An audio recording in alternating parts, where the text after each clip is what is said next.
promoting other people too, just like I'm promoting other people. So we're enablers. Right. They actually did studies on content creation and stuff. Believe it or not, altruism, promoting other people, gets you more follows than self promotion. That makes sense. It does. Just gonna go ahead and drink some of my pH water here. It has nine pHs in it, and I think that stands for philosophical heighteners. So as you hydrate your body, you also enlighten your mind. Because I mean, why else would you need pHs in your water? I don't know. But there we go. Now I can talk. Now I can do a whole podcast. Now I can do a 50th episode of RantCast. What's up, chat gang? I am the magical Mr. Mephisto, the most dangerous man in Age of Sigmar, joined today by the multi-talented Razortree, aka Jarrod. So how's it going? How's it going today, man? How's it going? It is going miserably well. If I was any better, I'd be you. Miserably well. Wow, that's a new one. Well, I guess I see. I'm moving away from saying the term "new normal" because it's starting to I said it early on a few times. I'm moving away from that because it's starting to annoy me. I'm like, okay, we get it. It's the new normal. It's not the new normal anymore. It's just normal now.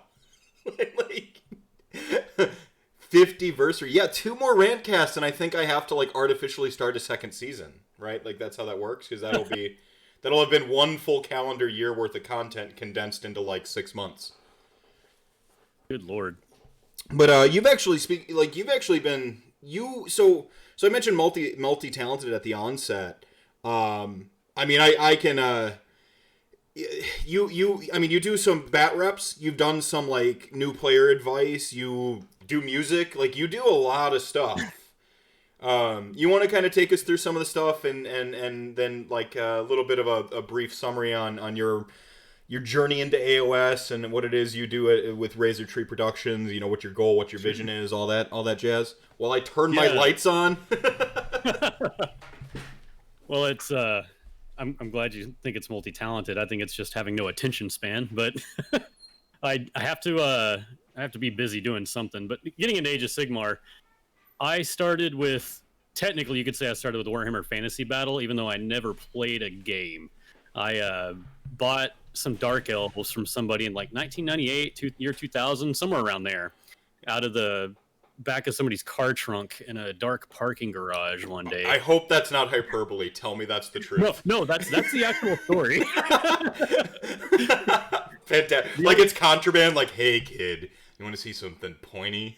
Just Well, and I didn't even have internet back then, so I'm not even sure how I communicated with the world and found out that somebody had something for sale. But we did.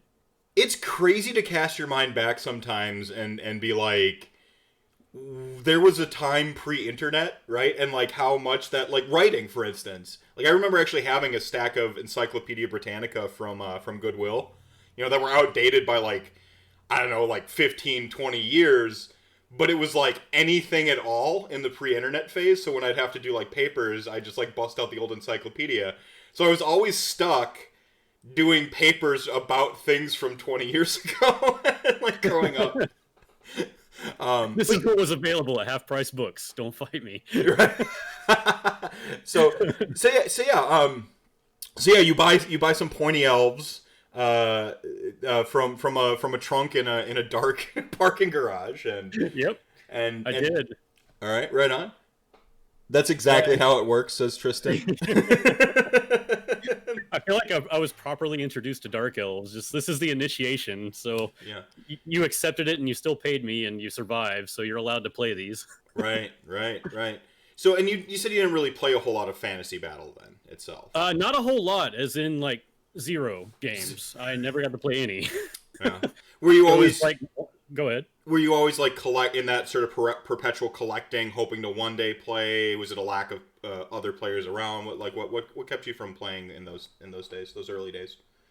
I thought someone would teach me, and that was folly. Apparently, back in this area for Warhammer Fantasy Battle, because there weren't a lot of stores around here that I knew of. There apparently was a Games Workshop or Warhammer or whatever it was at the time. Did you mention what area exactly it is? I was a little bit out. I did not. This Fort Worth, Texas. So this specifically would have been Hearst, Texas, but it's one of the suburbs that's basically Fort Worth. Do you know where Whitney is? Yeah, it's not. It's not super that far. close. Oh, it's not that close. Yeah. I flew into Fort Worth and then drove up to Whitney. That's where one of my exes is from. So, okay, been around that area a couple times, but trying to be mindful of folks that may not be from Texas, because if I say something's far, it's probably like 6 hours away, which would still be Texas. And if it's close, that could be anywhere between an hour and 2 hours. It's like, yeah, it's right down the road. So, see, a 2 hour commute to me is nothing. Just because, like, I love driving. The minute I got my license when I was in high school, I was just like, everywhere. You know, I'm like, gone. I actually got a hardship license a little bit early on account of my my upbringing. So I was just gone. I would just drive 2 hours to nowhere just to get away. It was, you know, so I just like indoctrinated myself young. So like when I got a job that had about an hour and a half commute, I was just like, this is nothing. But yeah. Half the time I'm used to. Yeah. And plus, if you actually have to drive into the city, then you'd have traffic, which just makes everything way worse. Yeah, I mean, I know there's worse around America, but you know, Texas really isn't that bad. We don't have that bad traffic at all. No. You do of course have the armadillos, and I'm told that the proper pronunciation is armadillo, not armadillo. You do have armadillo. Yeah, you have the armadillos with the beer cans, like on the side of the road to keep the journeys interesting. So I have a couple of armadillo stories, so you know. That is not a trope. That's not a stereotype, or rather, it's an apt stereotype. Yeah. But armadillos are rather blind. They can't see well at all, and apparently they carry leprosy. But that doesn't come into the story, luckily. But I was out in the woods one day near my house, or at the house at the time, whatever, and I was just romping around because, you know, before marriage and kids, there were time for things like walking and thinking, and I saw an armadillo and I was like, oh look, it's so cute. It's just standing there on its hind legs. My God, that's adorable. Looks kind of slimy. Still adorable. So it didn't react to me walking around. I was like, it's not even looking at me. Mm-hmm. I wonder if I could poke it with a stick. But not really. But it's that whole feeling people get when they see something like, I want to touch it. Well, yeah, that like primal curiosity kicks in. The thing that like, absolutely. Yeah. Like it's very human to be curious about stuff. We spend like our entire, speaking of parenting, children are essentially trying to murder themselves at all times of the day. And like that never really quite goes away. You just learn better what kills you and what doesn't. Like, but that curiosity, that base curiosity, always kind of stays there as a human. It's part of what makes our species amazing. Yeah, I'm already shocked, and I don't know if this says bad for me, but I'm already shocked at what my kids can survive. Dude, I think every parent's got stories, and of course, I mean that's going to be the core topic of tonight is sort of, balancing the parent, and like I said, you multi-talented, you do a lot of stuff. You also your wife. Chris, she does some Twitch streaming. So like when I'd imagine when she's streaming, you're on kid duty, and when you're recording a battle rap, she's on kid, and you kind of have this life that you have to keep in constant balance. I mean, kids are a full-time job too. So it's just it's difficult. I guess we might as well just go right into it while we got on a tangent that landed us back on the main topic. I mean, how do you balance it? Like, what's your technique? I know every parent's got a little bit of a different technique. Well, I mean, I'm sad I have to say this, but it helps to be married, and it helps to have both parents in one house, because I didn't grow up that way. So I'm glad my kids can. Yeah. And real quick, you have how many kids? I have 2 kids. I have a 5-year-old son, a 3-year-old son, and a daughter due on July 4th. Congratulations. Are you excited? Thank you. I'm quite excited. I didn't know that I wanted a girl until it was like, it's a girl. I'm like, yes! Well, that third boy you just have like a destruction crew, you know? It's like raising 3 grots at that point that are just going to destroy everything. Yeah, and really they become ogres real quick. Oh, Soren, the Mad Lad, thank you so much for all those gift subs, my man. Nice. Horror show minis, Soshi games, Matter. Thank you. Enjoy the emotes. Compliments of Soren there. And Soren is just as much of a good dude in person. Can confirm. Can confirm. Right on. Yeah. Was it? Did you actually take him out? Because he says he paints, he doesn't play.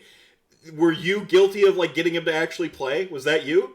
I am guilty. Well, we were on. It was the Rerolling Ones Discord that got that started because I was just kind of venting on there, like, I need some Slaanesh players. I want to play Slaanesh. Nobody plays Slaanesh here, and I need to get beat up more. And they're like, well, this guy does. And I was like, oh, he does? Cool. Where are you from? He's like, well, I'm from like an hour from you. I'm like, oh, well, want to record a bat rap? And he was like, yeah, sure. And that turned into, by the way, I'm running a tournament soon, and he informed me he'd never played a game. And I was like, I've seen your models, and I know who you are by proxy. I didn't know I knew who you are, but I do. And never played a game. Okay. And the tournament starts, and there's this really outgoing guy with the Slaanesh army at it, and he's talking to everybody, and I'm like, this guy's great. I'm really happy that everybody's nice. This is already starting off great. Mm-hmm. He introduced me, and hey, good to see you. I'm like, good to see you too. And he finally says, I'm Soren. Oh, okay, I get it now. A little slow on the uptake. You'll have to forgive me. Well, and, go ahead. No, I've got to. So I can't remember who the gentleman was, but like, so like I've been waiting for someone to recognize me from like, from like Twitch or Twitter or things like that. Since I kind of started RantCast, and I didn't realize I had been waiting for it.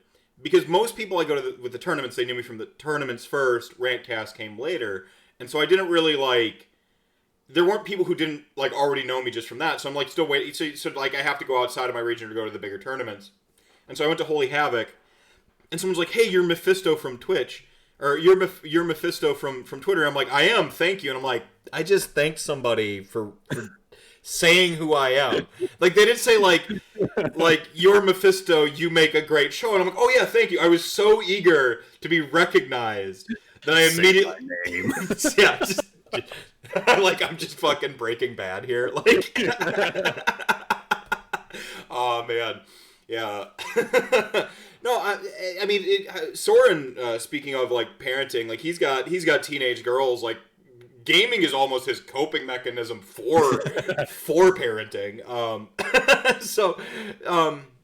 Before we kind of get back to that, we were kind of discussing your origin story here. Oh, yeah. When did you get into Age of Sigmar? Then were you just kind of all the way through? Did you take a break like many of us do, or how'd that go? It was by pure accident. I sold off those Warhammer Dark Elves, God, at least a decade ago, and to some friends, and I was playing D&D again. I go in and out of playing D&D and in and out of playing like Dresden Files RPG or like 7C and all these things. But me and my cousin Sean, who's also on the channel, my friend Brian, also on the channel, we're playing D&D with my wife and Sean's son. Because by the way, everybody on the channel is a parent. They all have kids.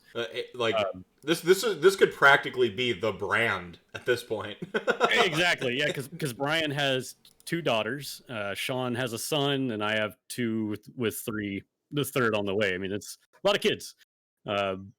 But we were playing D&D and getting real into it and deciding, hey, we should get some miniatures for our characters, but minis, like, I'm old and don't keep up with the times a lot, so it was like, minis, they don't really make minis, do they? Aside from, like, Games Workshop stuff? And apparently they do, spoiler alert, and then I was like, I don't like it. And so I went to the store and was like, I know Warhammer makes minis. I used to have Warhammer models. They were good back, in 2000. And this is like 2014 when I'm saying this conversation. Right. And somewhere around there, it wasn't that early. Anyway, was it Tuesday? No, it was Wednesday. Doesn't matter for the story. Right. Went to a local gaming store that I often frequented in my youth when I was avidly into competitive Legend of the Five Rings collectible card game. And they had some Warhammer models. And I was like, hey, there's some fantasy-looking models, I think. The logo doesn't look right. It says Warhammer. I don't know what Age of Sigmar is. Must be an expansion. Anyway, those are fantasy. I'll take it. What are these paladins? I don't remember paladins being in Warhammer. What is this? Stormcast Eternals. That's weird. Anyway, it was a Storm of Sigmar box. So it was like $35 for 3 paladins and like 5 berserkers and some armored guys that look bloody. I'll take it. That's a great deal for that many miniatures. And yeah, so I got into that, and by pure accident, not accident, by pure chance, we're like, yeah. By the way, I bought these because they're great for D&D, and there's a rule set for the game. I guess fantasies evolved into something else, but hey, if we get bored and don't want to play D&D or have some downtime, we could learn this game and play it. Anyway, aside. So did oh go on. No, finish your story. Oh, so from there I started reading the rules more because I've got a bit of an obsessive personality, and I was like, hey, this is actually really solid. Like, the rules are like on 2 sheets of paper. Like, I didn't play Warhammer Fantasy Battles because it was a novel, and Yes. I couldn't get one that was available in the area. And the like one guy that played vampire accounts or whatever, didn't know anything about dark elves and didn't want to teach. I thought he was a jerk for it at the time, till I finally got a core rule book and read it, and I was like, I would not want to teach this to someone either. This is a lot to teach somebody. I mean, it's a lot easier, and this is true now, though it's less, like, the bar is lower, but it was true then. It's a lot easier to get into Warhammer with a friend, like alongside somebody, so that you can be like sort of exploring it as you go. Like, you kind of like, oh, this is how this works, and like, no, I think it works this way, and you have that rapport.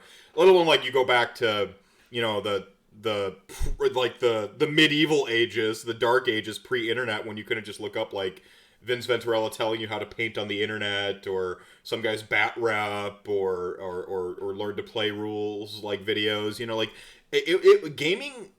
Part of the reason gaming's popularity has increased, I constantly like say it's Stranger Things' fault, but that's, you know, mostly a joke. It's the internet. It's gaming is more accessible than it ever was. It's probably World of Warcraft's fault more than anything. It certainly didn't hurt. Right. I mean, you had millions of people suddenly become gamers that weren't before. I mean, the number of legacy MMO players, and by legacy I mean came from like UO, Dark Age of Camelot, and EverQuest, was far fewer than the people whose first MMO was World of Warcraft. So, yeah, Sean and Brian were both hardcore into EverQuest. But it's funny you talk about the availability of just information in general about games, because, you know, back when I got into, you know, circling back to the Dark Elf Army, the Warhammer Fantasy Battle era, I painted those models myself, most of them. Some of them were pre-painted, which was great for me, but I got in my dad's garage and got paint that I found at I guess Walmart. I got whatever cheap paint I could find that said it could go on plastic. I might not even checked that much, but there was no. Again, I had dial-up internet at maybe by the time I almost graduated high school, and so there's no YouTube. There's no like, let me ask Google, because, you know, it's like, I don't know if AOL Messenger has an option for this. There's no. And in the area, there weren't any like places that sold up-to-date White Dwarf magazines. So it was like, I can go get like a half torn apart, missing page White Dwarf from a Half Price Books, or I can just kind of figure out what this is. And I started painting myself. I went straight from the acrylic paint that it may have been out of the squeeze tube onto the model. And if it didn't stick right, I would just keep spreading it until it did. So I've got like a bunch of chunky red and black old edgelord dark elves. I had some of the old like resin skeletons, the ones they were dipped with red eyes, so they were actually like the dip style, with like a whatever the whitish bonish color was back then, and then I just blotted red glowing eyes on them. That was. I mean, but I was like, this was like 6th grade when I got into AOS or into Warhammer Fantasy, so I'd have to do math. Actually, Brent said something earlier on here, real quick. Where was it? He said, I never thought I would be interested in models outside GW. Tabletop gaming is more prevalent than it used to be. And then later on, he said Rick Priestley made like a general version of all his models.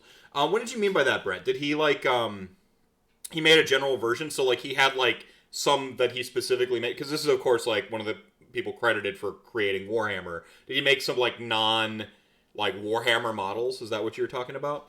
And then I've got a question here. First, and thanks for the biddies there, Soren. You have to announce the news that there are new releases this month. Scoop that news. You just go watch Warhammer Weekly for the news. You don't need me to do that. Heavy body. I wish I started with those. Rabble. What is going on in chat gang here, guys? Okay. Lords of Arrow. Right. Yeah, but like, so accessibility of gaming, learning to play. So did you then it sounds like you were kind of gravitating towards like trying to hobby? Yes, I was trying. Yeah. I was trying so hard.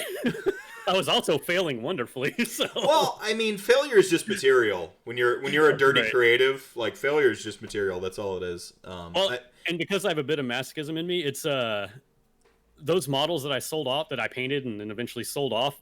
My friends gave back to me after I started the channel, recording battle reports. So actually, anytime I have any Darkling Covens or Cities stuff with Dark Elves, it's those models. That's amazing. It's the ones that I got back in like 2000. That's amazing.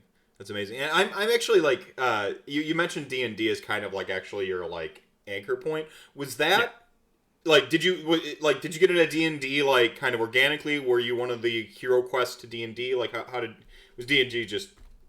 Oh no, my uncle, Sean's father, my uncle, he's passed away, but he was always into D&D from like when it started, as in when it was invented, and the Gary Gygax era. Yeah. And so we grew up, because me and my cousin are more like brothers. We were around each other all the time growing up, and his dad was just hardcore into role playing, and so we would be at the house, and he'd have all his friends over doing a role playing game. And you'd hear a bunch of old guys yelling at each other and rolling dice and talking like goblins and doing whatever.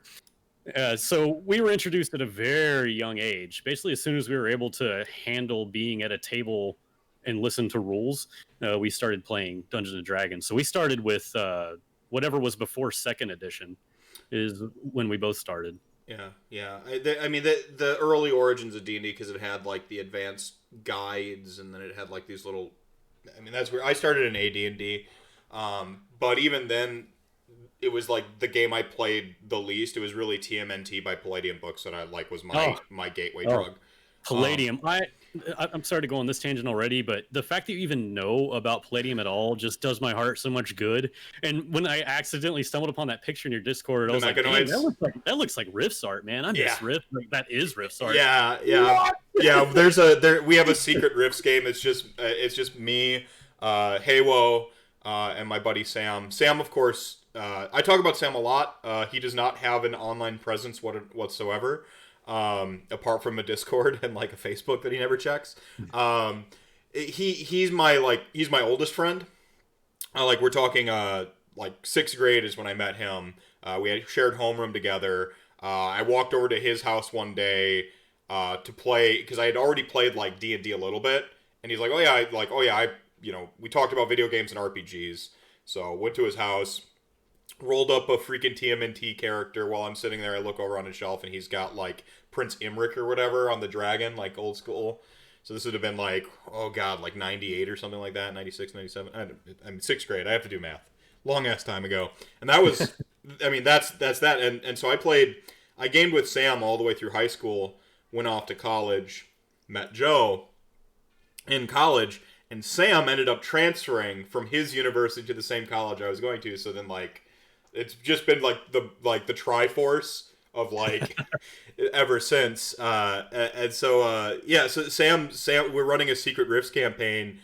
Sam's DMing, and he's just kind of jumping through every major plot event of the narrative of it. So we're starting with we're starting with the Mechanoids invasion. We'll do Rifts Africa. We'll build our way up to like the Tolkien Wars. We'll do Juicer Uprisings. So we're gonna go through all the major plot events in order. And we've got a shifter, so we're like, it's just like Time Cops. We're just like skipping it. We're just shifting through time, and it's great. It's been a blast. But yeah, if you're ever in the Discord, and this is for you, chat gang. If you are in chat gang, you are allowed to join the Discord. Maybe Tomb King Tristan before he has to go play sold out. Soulbound and Down here on Twitch in about half an hour. Maybe he can put up the Discord link for everybody. Yeah, if you're in Discord and you see if you're ever happen to be around, we move the secret time around. It's kind of like Fight Club. You have no idea when Secret Rifts is going on. But when Secret Rifts is happening, if you end up in the RPG section of Discord, you'll see like the Rifts photos getting shared and stuff. It's fun. It's a lot of fun. But that was like finding gold for me, seeing that somebody even still plays it, or that somebody I know does play it. I love that world. I love the system. I love the ideas. It's really cool. I mean, honestly, it is a clunky system, but I still love it. yeah. It's weird because I just had Vince Venturell on. He's of course he's designed games. We talked about that on 49 RantCast, talking a lot about Soulbound, doing a little bit more of a deeper dive. He loves Rifts too, and I'm utterly fascinated because he is a very savvy mind for rules and design and Rifts. Palladium's rules are flawed. They are deeply flawed. They're inconsistent. They copy paste rules from books that they printed in the 80s into new books that they printed a couple years ago, and it still costs $1 million for a tape recorder. A tape recorder in a robot. And you're just $1 million for a tape recorder in a robot. And there's all these weird quirks in the system. It's got an armor rating system, or AR, and then there's a difference between AR and natural AR, and AR is meaningless when it's MD combat, and then there's... Well, then your weapons have either structural damage capacity or mega damage capacity. Right. One can't hurt the other, but one completely annihilates the other. Yeah, 1 point of MD is 100 points of SDC. If you're an SDC being, you can't survive... Even if you have 200 SDC, you can't survive a single point of MD because there's a weird conversion rate. It's so crazy. It's so over the top, and it's it really is kind of an exercise in flaws as features. I think I talk about the sharp edges all the time, and this comes from my artistic brain. You're getting to a point where music can be made perfectly by robots right now. It could be can robots count to 4 really well? So this is, and most music just kind of counts to 4. And so robots can just mix and blend things in measures of 4 really easily. And with synthesizers and auto-tune and stuff like that, all of the imperfection of music is being polished out. Whereas you look at Kurt Cobain and Nirvana. The thing that made Nirvana huge was it was ugly. It was not... I mean, that was what grunge was. It's Lone Star and Vampire Kings. New West. Always New West. Yes, New West. Basically, those 3 books are all I would ever use after a while. New West is the best. But I talk about in art, when you can feel the artist behind the thing. Because artists are imperfect, and it's those quirks that artist's voice is essentially born of the imperfections of the artist that they've tailored and honed over time. Except for Prince, he was perfect. But it's funny you say all that, because I'm a musician as well, but I came up, and when I really started performing a lot, I came up with death metal and black metal and stuff like that. And it's super fast and super intense, but no one knew what a metronome was. No one knew what time signatures were. And it was just, I'm going to play fast, I'm going to play heavy, and it's going to be like this. And it goes with this riff, and do it. Yeah, that's fine. Sounds good. I'm going to growl over that. And I totally get what you mean about how these days, death metal, I'm going on a real... This is fine. Deep dive, yeah. But death metal these days has been affected by that as well. Because it's all perfectly timed, and a lot of the drums are, if not programmed, they're played so tightly, which is one testament to the talent of these people. But it's almost robotic now too. It's to the point where that sounds like a machine, and not in a good way. Mm-hmm. Well, Freddie Mercury is another one of those examples of his octave range is 5 octaves confirmed. There's a legend that he had 6 octaves, but he didn't hit the 6th octave because his voice sounded alien, and he didn't want the audience to discorporate from the sound that was Queen. But there's a lot of stories about, like, because of his teeth, how he had to, like, essentially enunciate around his teeth, and that really created this robust... It's that imperfection that essentially drove Freddie Mercury, one of the most prolific voices in all of rock and roll, to have this truly distinct... You could pick Freddie Mercury out of, you know, anything, and because of that imperfection, it's I mean, even though his sound ultimately was refined down to this just beautiful angels choir of singing, it started from that imperfection of, like, having to, like, you know, and they played it up a little bit in the Bohemian Rhapsody movie, how he, like, you know, like, it was Rami? Raimi? Yeah, I don't know his name. The actor did a fantastic job. Actually, he played the villain in Until Dawn, and I have some Until Dawn streams up, and Rami Malek, I was like, this guy is amazing and he needs to be in everything. And, like, and then someone's like, did you know that he's about to play Freddie Mercury? I'm like, yes. he's so great in that game, though. That game is worth it if you love, like, schlocky 80s horror and you like video games, because it's like you are the mass murderer, and then you're just, like, killing a bunch of dopey idiot teenagers in, like, it's kind of got that, like, Cabin in the Woods vibe to it. It's really cool. It's really cool. So yes, so perfect. Episode 100 can be death metal music. Yeah, I don't know if you know this, but Twitter. So this is the 50th episode of RantCast.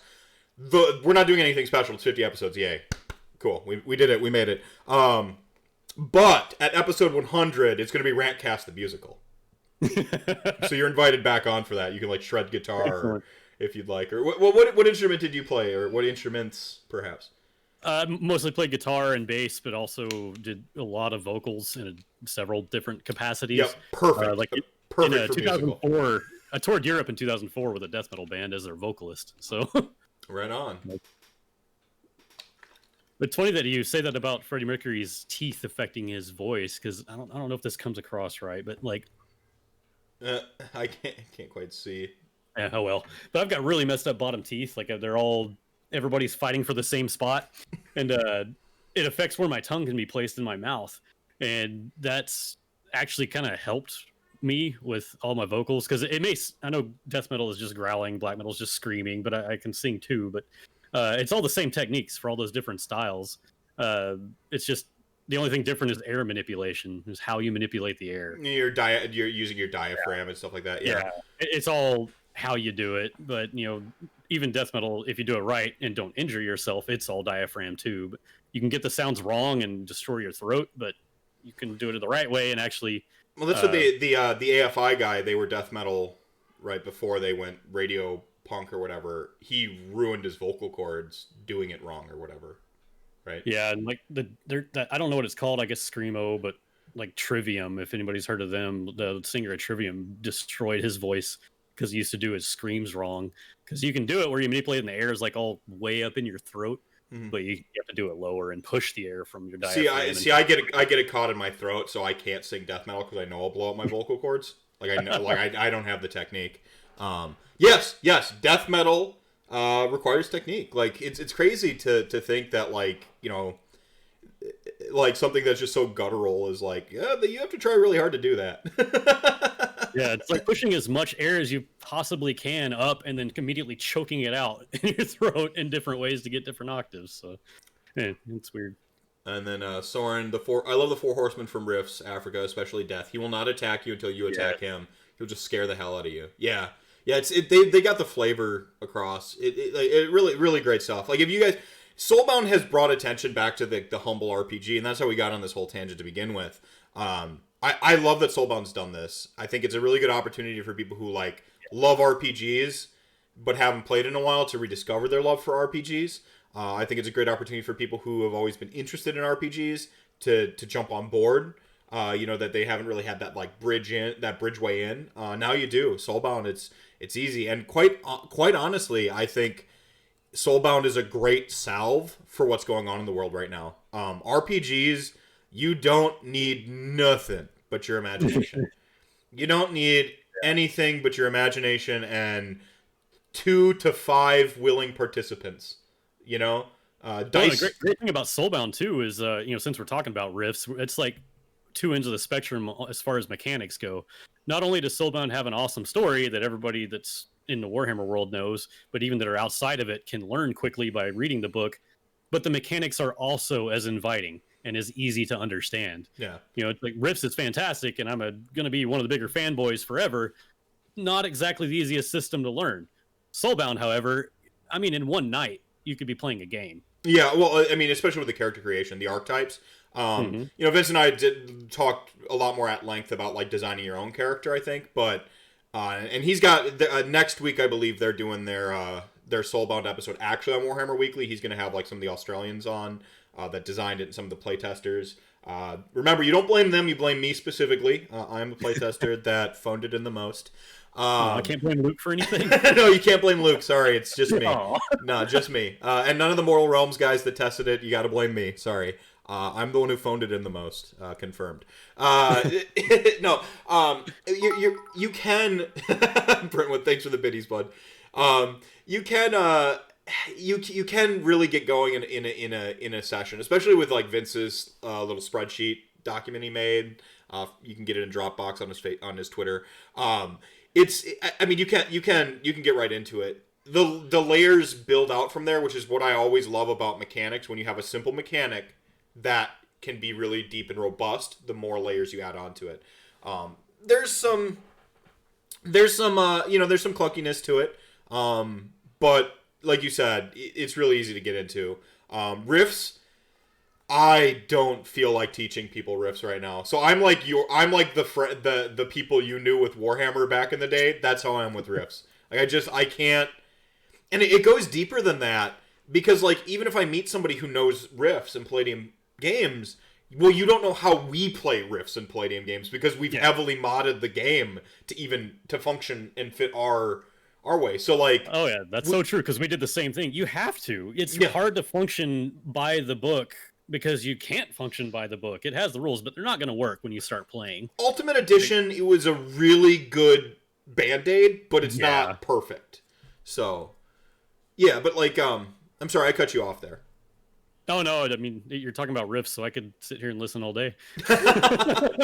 Sorry, this is a riffs podcast now, episode 50. Making sure I didn't miss anything in RantCast here. You will have a tourney as soon as able. So you did run a tournament. How did that go?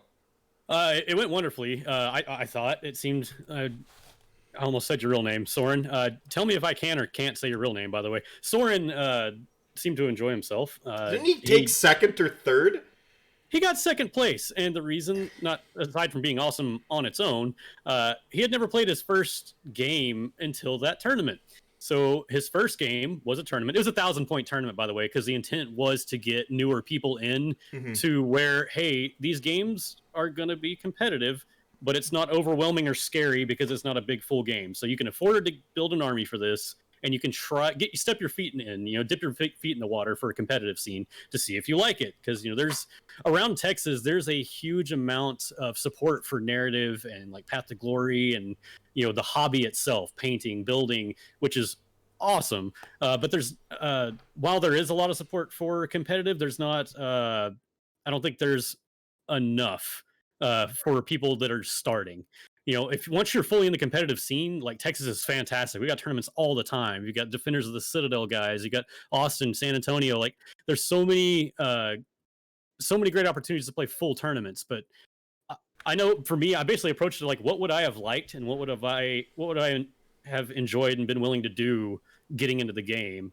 And I want to get more people into it. It's the whole reason I do rules videos, is because I don't want that stuff to be secret. I don't want to be like, ha ha ha, I know this rule and you don't. The gotcha, it kind of extract the gotchas from some of the more obscure tactics, right? What's an example of one of these videos you've done? It's a series called Now You Know, and has like a twin-tailed rainbow comet. It's kind of a nod to The More You Know and the star. But it's on Razortree Productions YouTube. It's in Now You Know video series, and I'll do things like all the basic rules have been covered. The rule book is free. There's a lot of how to play videos from Games Workshop themselves, Mini Wargaming. They're all over the place. So I wanted to kind of go into the obscure, weird interactions that you'll come across, the things that when you start playing, you're going to have a question about, even if you're reading the rule right in front of you. Mm-hmm. And luckily, with the way Age of Sigmar is running, there's a bevy of FAQs and uh, designers' commentary on top of the rules themselves being written well now. That I just kind of combine all that together and make it real quick, like 5 minute or less videos of like, hey, here's 3 rules that work strangely, but here's some situations you can be in. Here's how it works. Here's how you deal with it, in and out. So you can just kind of jump in, jump out, pick out what you want to see, what you want to learn, and I wanted to be easily digestible, because if I had like a full-on rules video and somebody They get dry. new, yeah, exactly, somebody new walked in and was dry. like, oh, how long is this video? 30 minutes. Forget it, I'll do it later. But you look at like 3 minutes, 5 minutes, you're like, yeah, I'll listen. I'll see what I have. Yeah, Yeah, there's so even all of a sudden people are learning some of the more rules, and it's more of an even playing field for everyone, from the narrative side all the way to the competitive side. Well, this is building parity in gaming, and I think that's just necessary. That's a subject very close to my heart. Is just making, like, the more parity in the community when it comes to rules and play, as far as the player base and the player knowledge goes, when parity in those aspects, because there is some theory to incongruence in game mechanics. We were talking about imperfections of rule design a little bit earlier, but like actually having an imbalanced meta can force innovation. But like in terms of player knowledge, the parity, fewer gotcha moments, understanding our rules better, which is where like something like Davis Ford's AOS reminders is really great. Amazing.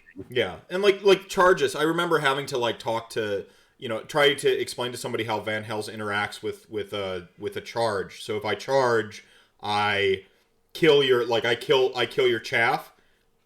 That second pile in, I can still pile in and just use that movement even if I've killed the unit, and get essentially 3 inches of movement padded onto my thing. Or if you charge with 2 units, kill it, you can still get that second pile in with your other unit and still just take that free movement. And just trying to explain that, like, when you charge, essentially, with the exception of one Slanesh thing that says specifically you do not get to pile in, you get to make that pile in move. And having that, not having someone be surprised by that at the table makes it a better experience for them and you, because now you're not taking time away from the game to have to explain it. You're not insulting their intelligence if like they kind of know it, but then you're like, oh no, it totally works. Like just going at it's a higher caliber of game in terms of tactics, because more people are on the same page with like what they can do, and it's a higher quality of game in terms of you don't have to argue or call a judge over or swipe through your phone for like the FAQ. Sometimes you end up on Reddit because like the FAQ isn't quite as clear as like you hope, or right. It's just that's perfect reasons why I'm trying to address this stuff. Because if I go into, I'm mostly a competitive player, although I absolutely love narrative and get into it even in my competitive games. I want to lose to tactics. I want to win by tactics. I don't want to lose because I didn't know a rule. I don't want to win because somebody forgot a rule. It's cheap. It cheapens it to me, and it's just not as fun. And then you're going to beat yourself up over that. It's like, I had a lot of fun, but if I'd remembered this, I would have won. If I knew this existed, or if I knew this actually interacted that way, I wouldn't have done what I did. Mm-hmm. I want everybody to go to the table as much as possible. It's not but as much as possible. I want to eliminate doubt. And a big thing too is I don't want an FAQ or an errata or an army change to happen because not enough people knew how an interaction actually worked. So there, like, a rules change to happen because people didn't understand the rule, where if they kept it, it would have functioned fine, but they had to change it because there wasn't enough understanding. Well, this is a lot of that always goes on the rules writers, but I want to do what I can to eliminate doubt and share rules knowledge, basically. Well, but this isn't too dissimilar from me just wanting to help players #get good in general. Like something that you think is absolutely NPE or disgusting sometimes is, Sometimes it's just like, well, if you learn the Achilles heel of this army, you'll never have a problem with it again, type thing. Get good 2020. That's right. Hey Juju, how's it going, my friend? I haven't seen you in a while. Thanks for stopping in. Bad catch. Mephisto, I lost to Phoenix Guard. LOL. Yeah, that's nothing. That's nothing to be ashamed of. That's nothing to be ashamed of.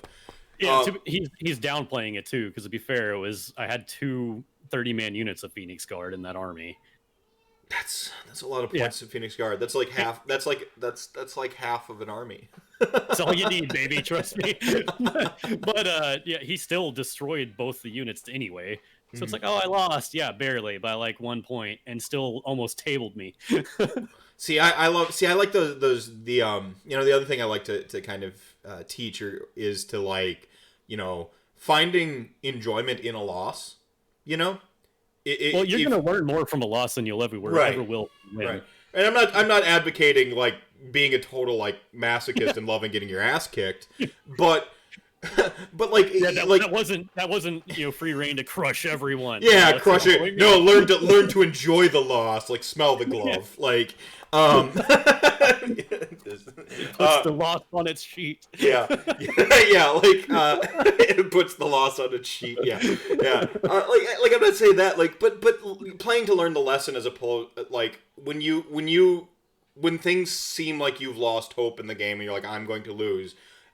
Training yourself to look for other win conditions or lessons to learn or experiments to achieve. Like, well, what happens if I charge this guy? This isn't the optimal charge. Like, what happens if I charge? Doing things like that, I think that can really enhance your play. And we've talked about on previous shows, like adding narratives to it. Like if you have like General Smasher Fist Guard and like that's your your orc foot troop dude, and his whole thing is like he loves killing generals, and you're like, okay, this game's out, but like now I'm gonna try to like kill your general with this dude. Like, cool. Like you can add those little points of interest, and maybe that's the soul bound in me coming back out because I'm just like I'm so keyed in on running this game tomorrow. But yeah, like giving you have big narratives for your armies you play, even your competitive armies. Yeah. I don't do that thing where I don't chuck more people where I roll up to the table and I tell them my narrative immediately. But I play with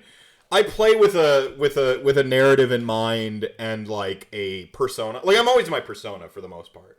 So like I'm already, when I get to the table, I'm already role playing, because in order for me to play a competitive game, I have to trick myself into not being a nice guy. Otherwise, like I will sit there coaching someone to beat me the entire time. My wife gets on to me all the time for that. She's like, Jarrod, stop it. What? Just stop. He's gonna win because you keep telling him. I'm like, I know, but if I can't get past that, he should. If he doesn't know it, he should, and I'm gonna make sure he does. And if I can't win and get past that thing that I know he can do, then it wasn't a win anyway. Like I need to be able to beat that. I'm gonna make him do it. Right. No. That's how I feel about it. Is like if I'm not good enough to beat the thing I know you're supposed to do, then I don't deserve the win anyway. But yeah, it's like I see a huge gap in my defense as I left here.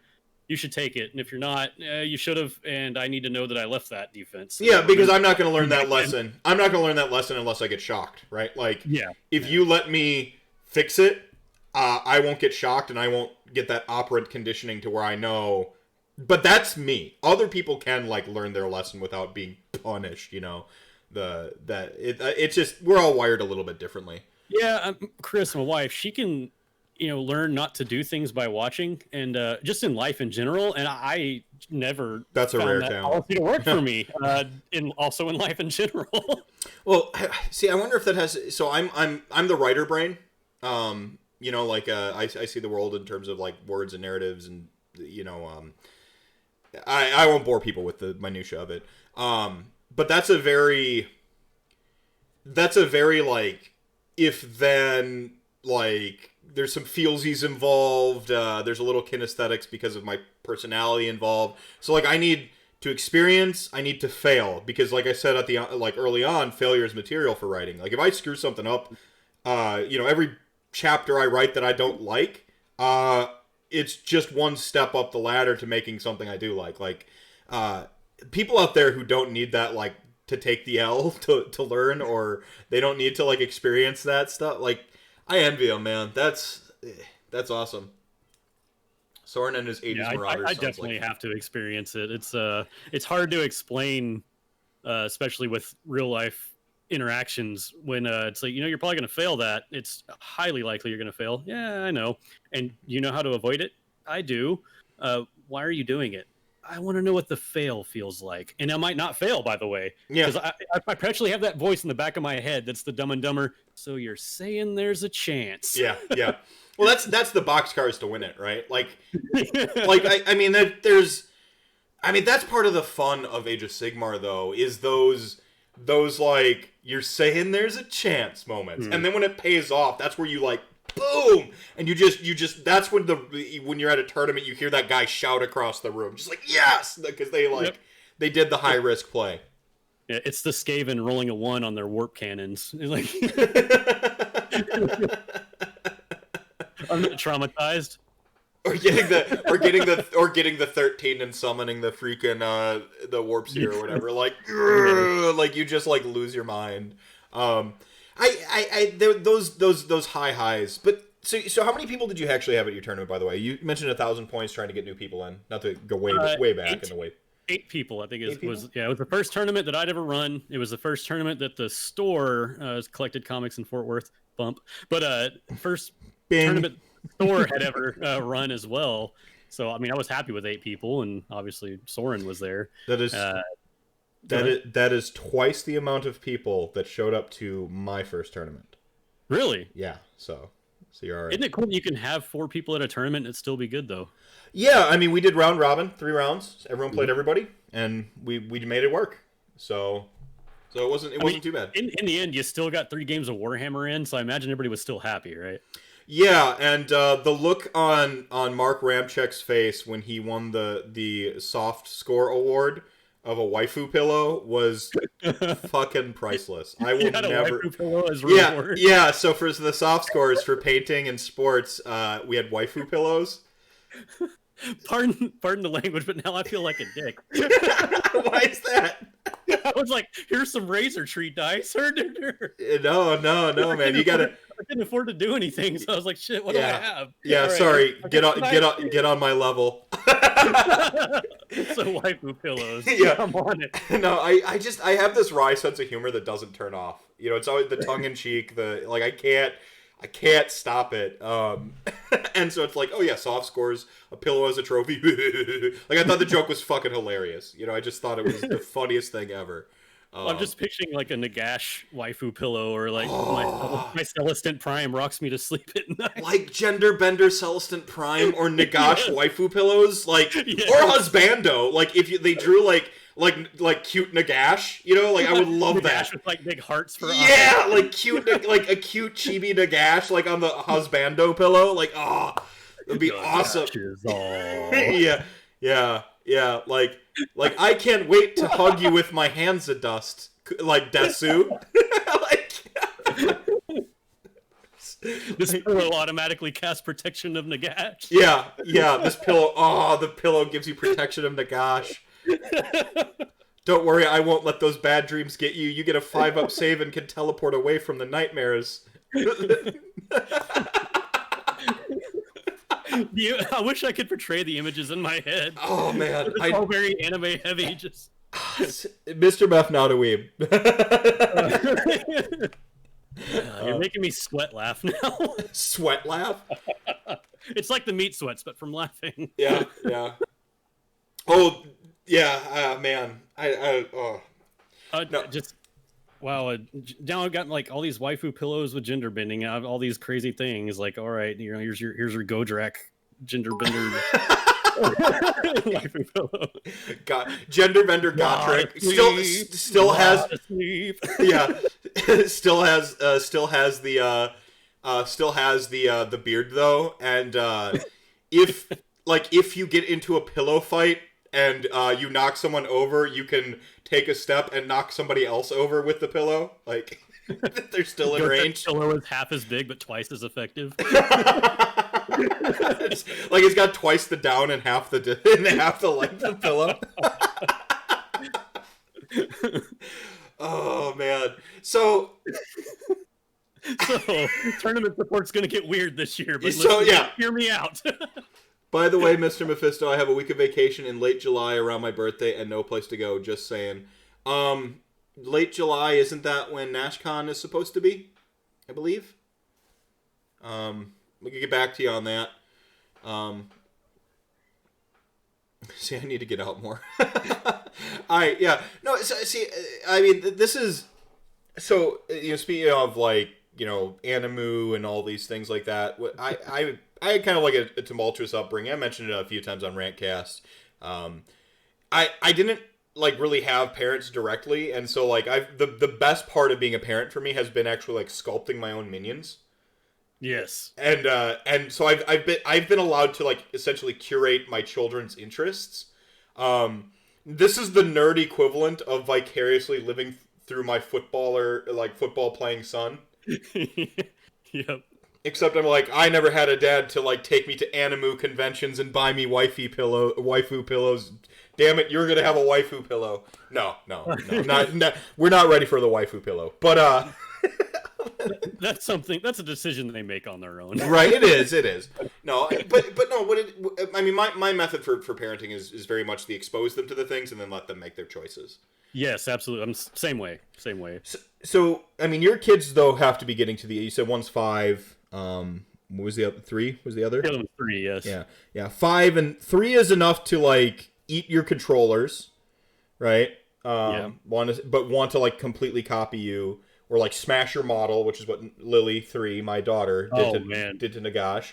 Soren wants me to promote my wife's night haunt, so I'll do it with a story. First off, she has bright pink, sparkling, glittery night haunt that she calls her Glitter Bomb Death Squad. She's a very solid artist too, by the way. Tululia on Twitch, she often does her, like, sketching. She's been doing a lot of character art lately on stream and stuff. So she's a pretty solid artist. But yeah, the Sigmar art now too.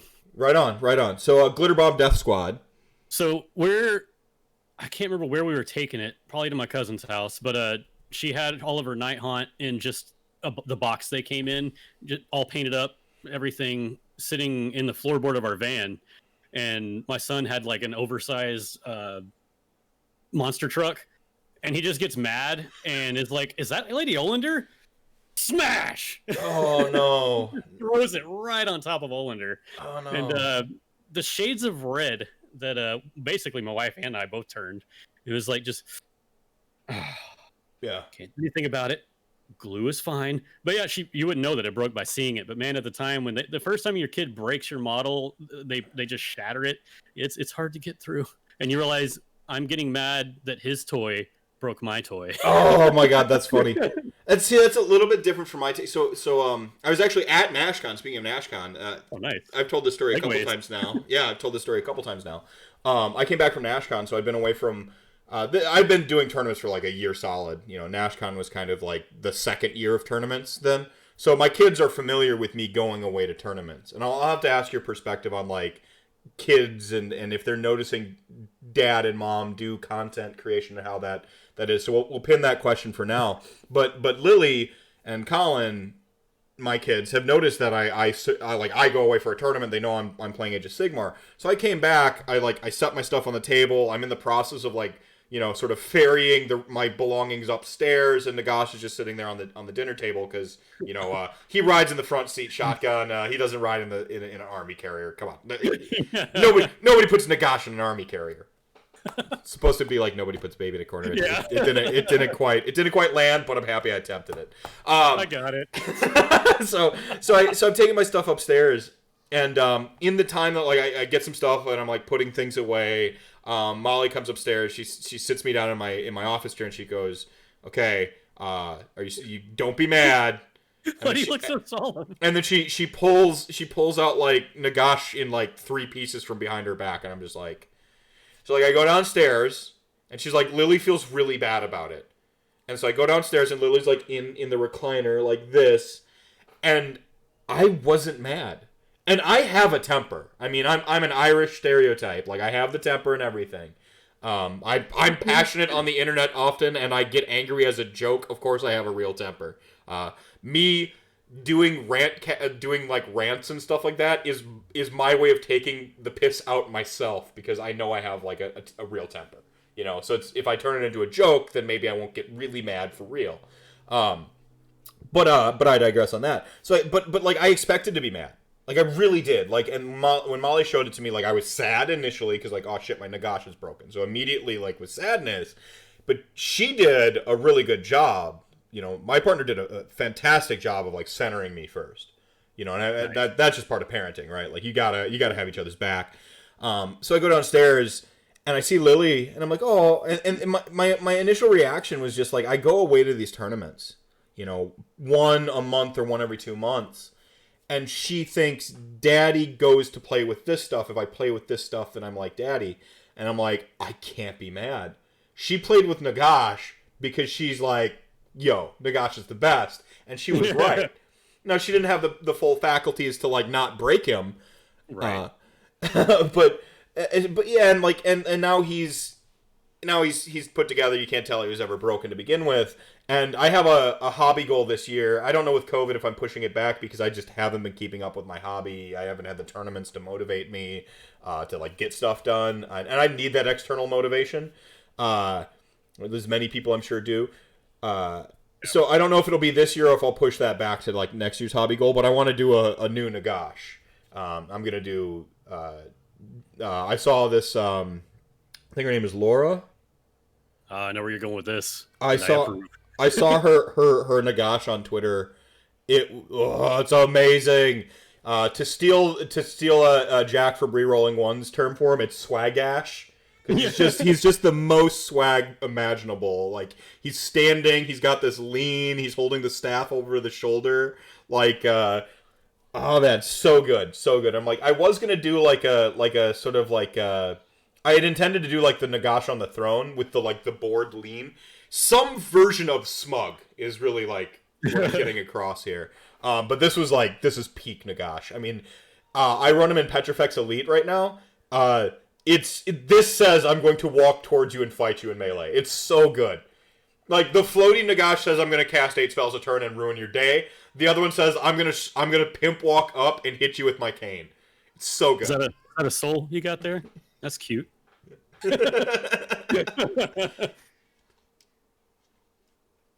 Oh, man, yeah, broken models. The model I sent you, Broken Transit. Yeah, I glued it sitting. It's got a place of honor at the top shelf in my curio cabinet behind me. Broken models are easier to fix than broken kids. Absolutely. Yeah, absolutely, yeah, exactly. And it's funny at this point. My 5-year-old and my 3-year-old know they'll go up to the models and say, "Can I hold it?" I'm like, yeah, and even my 3-year-old is like, "I'll grab it by the base."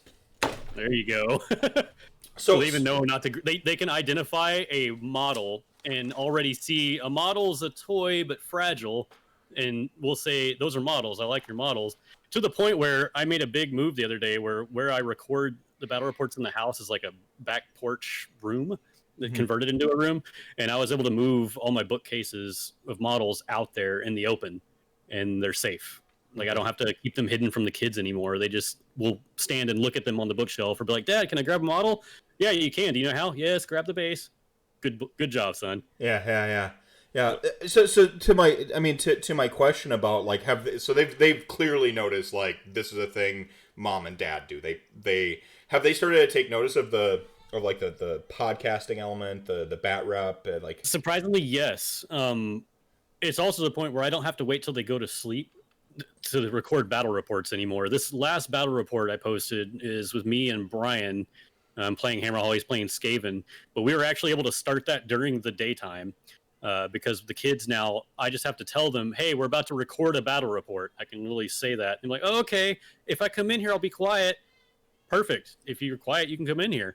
So, sometimes my oldest son is like right out of the shot, just watching the game.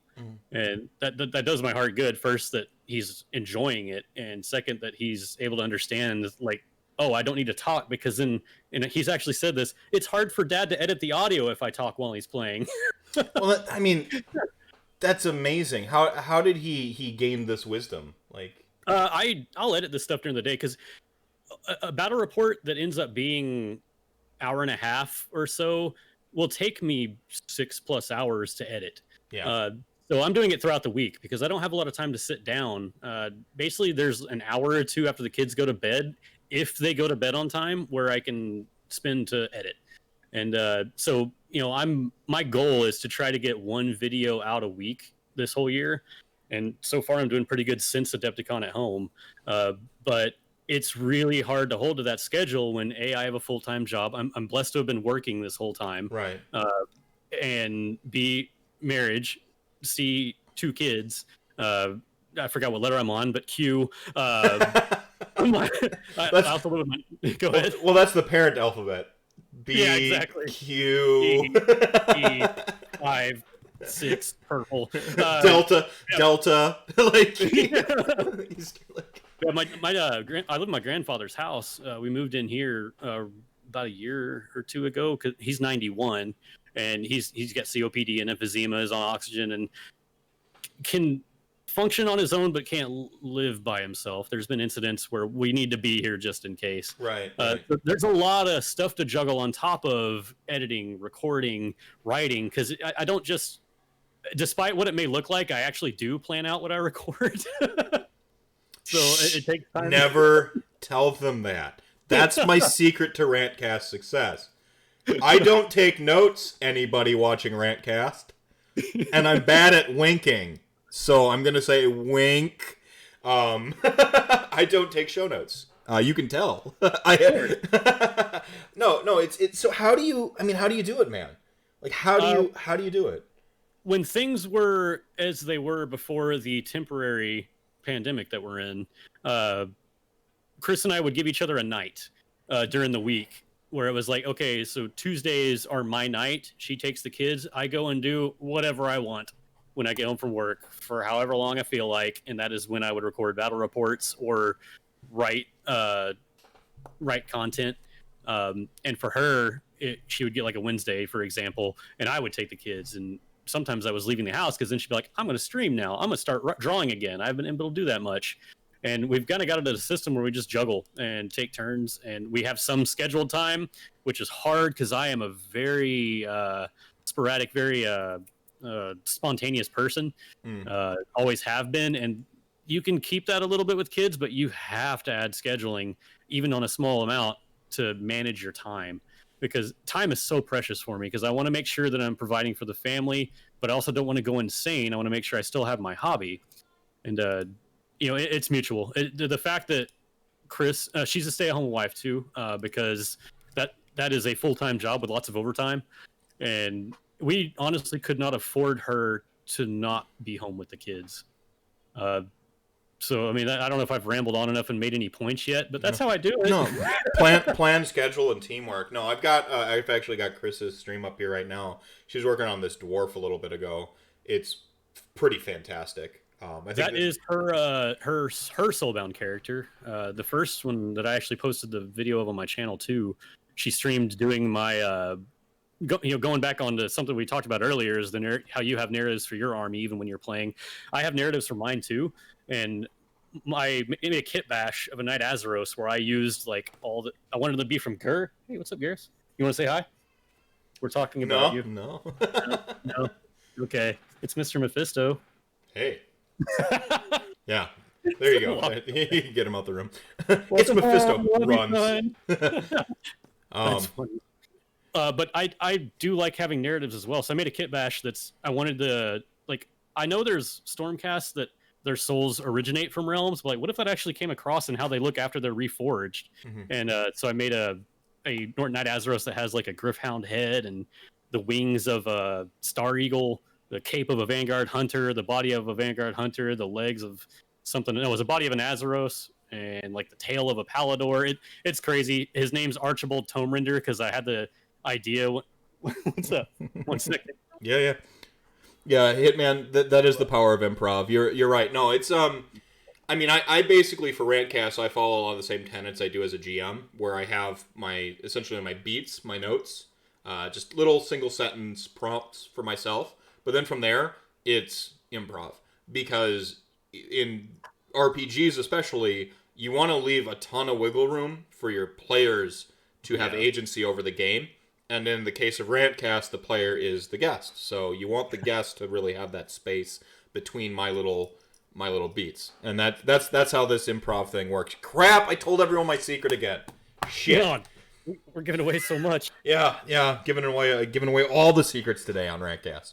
Sometimes that's why I don't post. It's hard for me to do the video per week thing, because if I can't think of something in between battle reports, and I can't come up with something to write, I'm just not gonna do a video. I'd rather not force it. I'd rather just have a dead week instead of hey, look, it's content.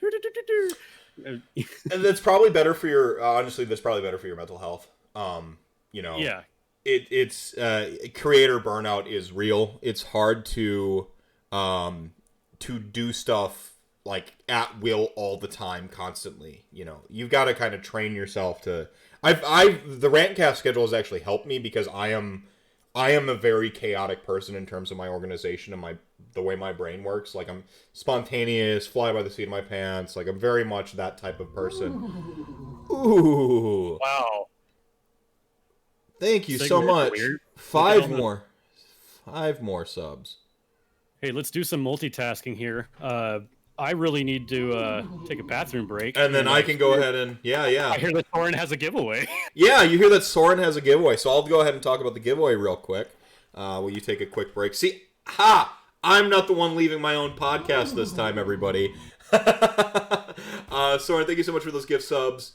Requisen, Physics, Sassy, Ezerath, William. Enjoy all the emotes. Be sure to spam those Mr. Meth Smugs and Chat Gang emotes at your leisure. Real quick though, throughout the month of May, we are still in the month of May. I am doing the Soren new player giveaway. Essentially, Soren here has sponsored a giveaway. It's a box of Stormcast, between 1,000 and 1,500 points, somewhere around there, plus gaming implements, like, you know, tape measure, dice. It's got the core rule book. All the rules you need for the models that are contained within the box. But basically, it's a good collection. It's enough to get you started in the game of Age of Sigmar. You can play 1,000 points out the box, basically. Throw in another, you know, season to taste with your own 500 points of something else, and you've got yourself a whole army. This is for new players. So, you know, the way you enter is going to be go on to YouTube. The VODs always end up on YouTube. So go on YouTube, comment on any of one of my videos throughout the month of May. Mention the giveaway. Mention that you're a new player, and tell me a little bit of why you're getting into Age of Sigmar. What's drawn you to this game specifically? You may enter on behalf of a friend because, face it, we want to indoctrinate people to the greatest community in gaming. So obviously, you know, you've got spouses, friends, relatives that you're trying to get playing this game. One entry right now is actually a person who runs a gaming club for a lesser privileged. I mean, that's really cool. Trying to get like an army for that gaming club. I mean, that's just awesome. That's how you spread the joy of gaming. So yeah, you can enter on behalf of somebody. It's honor system. Don't be a douchebag. You know, I would like to see some photos of this stuff come together on Twitter when whoever wins this box. So yeah, that's how you enter. The giveaway will be during the Ranties. About halfway through the Ranties, that is going to be a inside joke a long time coming. It was always just a joke, but Chat Gang peer pressured me into making it an actual show. So the Ranties are going to happen. It's an award ceremony. That's going to happen on, this is June 6th. That's a Saturday. About, I think it was 7 o'clock. So usual RantCast time. I've got 10 awards to give away to RantCast guests. So the various guests, a top secret panel of judges, an academy, you might say, of well-known individuals throughout the whole community have I mean, it's in their hands. They're the ones who pick the nominees and cast the votes. I'm just the host, so don't get mad if you don't win something. But basically, that'll be a live award show for RantCast guests as selected by the Academy. Not me. Totally not me. So that's going to happen. 10 awards, and right smack in the middle, Lulu will come in. She'll draw a name from a literal hat for who the winner is. June 6th is my 22nd anniversary of a marriage that has ended 10 years ago. LOL. Well, I mean, that's cool, I guess. Celebrate it the right way. Make it the anniversary of the Ranties, and then have a sweet memory. Hey, Chris. Meph just said, "Hey, Chris." Just hi, Meph. I told her she could take my place at any point if she wanted. Yeah, she just swap it. I mean, that real time show off like real time parent, like how parenting and gaming works. But yeah, basically, now welcome back, by the way. Thank you. I miss Chris. She is awesome. Soren says in chat. Yeah. So I mean, parenting and gaming, and of course creating art and stuff like that is essentially, obviously it helps to have a teammate. But the schedule, I think, is really what you landed on, and just before you kind of took a break there. I think that's really key. Like I was kind of mentioning, is my brain is pure chaos. One of the best things is keeping RantCast to like once a week on a Thursday, because then my whole the family just kind of is able to like arrange around that. Colin and Lily know not to bother Dad while he's doing his doing the RantCast. Whereas like if I do a live stream, that's usually a lot more spontaneous. They'll just like meander in and out. They're yelling. They're throwing things around. So yeah. I guess I was kind of asking about like them becoming aware of your gaming. Are they starting to game as well? And they still have crazy attention spans where they enjoy it, but they don't really stay along more than a minute or two before they're distracted and want to do something else. But like they're really into it. Like I've walked into the room because my table's permanently set up and the lights and everything. So for the first time in the channel, the last battle report I did was already ready before we got started. So they go and they'll play on the table. They'll play with their toys and be like, I've got big models. Look at this. He's my big monster. And they'll go grab dice and roll dice and then fight their toys. Mm-hmm. Like they're rolling to see how much damage they do. It's pretty funny. But I've got a picture of my oldest when he was 2 years old, sitting in his baby chair with a model and a paintbrush with paint, watching a Duncan painting tutorial and sitting here just blah, blah, blah, blah. See, I'm pretty proud of that. See, I think painting is actually a great way to spend time with your kids when it comes to this hobby, specifically painting. It's creative, it engages them, and it maximizes their attention span because it's one activity. Whereas a game of Age of Sigmar specifically, like, I mean, a lot's going on in a game of Sigmar. It can be really hard to get a kid to just, like, play AOS for an extended period of time. What Colin does is he just grabs a handful of models, and we play a simplified version. Nice. And Lily's she's 3, so she's finally showing an interest in doing the stuff, like, hence the Nagash story earlier. So what Colin will do is he'll, like, line them up, and we started to measure now. We just like give everything blanket the same rules and then roll dice just to get them used to measuring and rolling dice. So that's what we do together. I've actually now, if you're watching RantCast back on YouTube or you're watching live right now, I've got this photo up here of me. This is 7 years ago. Colin's a newborn. You can tell that it's Christmas, right around Christmas from the tablecloth on our table. He was born in November, so he's like a month old enough to hold his head up about. I'm playing on my old Gateway FX gaming laptop, playing the game of League of Legends. I've got him sitting in the baby Bjorn.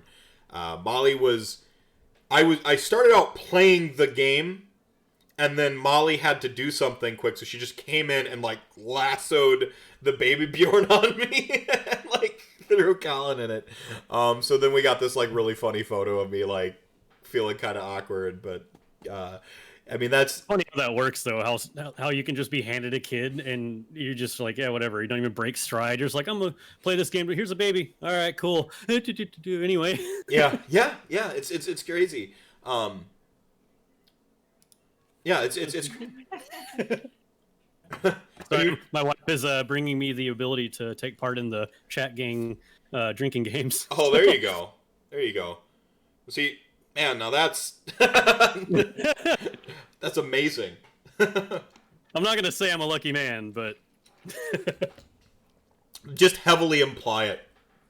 Heavily. I love LOL. I play it with my son, who is currently in the Navy. See, that's pretty awesome. You're also the first person I've ever seen say the words "I love LOL." Oh, right. Oh, God. You mean League of Legends. I get it now. Again, quick on the uptake sometimes. No, yeah, you got it. Even if you're just next to them while they play video games. Well, I think shared experiences, right? With family. One of this is my parenting thing. I'm not giving y'all necessarily advice or anything like that. But for me, because I grew up without family, I've got a vendetta to have a good family and to really put in the work and It's that a good sort of vendetta thing. to have. Yeah, but it is a vendetta. It's like it's the most like I'm gonna family so hard. exactly. I'm gonna family so damn hard. Part of the reason like I've kind of like I don't want to say like lost interest in Age of Sigmar because I'm still very hyped for it. I think my passion still comes through on RantCast and stuff. But with like the COVID stuff, I had this like moment of reassessing my priorities, where like I could paint right now, but I don't have a tournament to get ready for, so I'm just gonna go hang out with my kids. Like it has kind of like where I've fallen into things. But like this vendetta to be around my family, or this vendetta to be to parent so good. One of the things that just is, it's just about sharing an experience with them.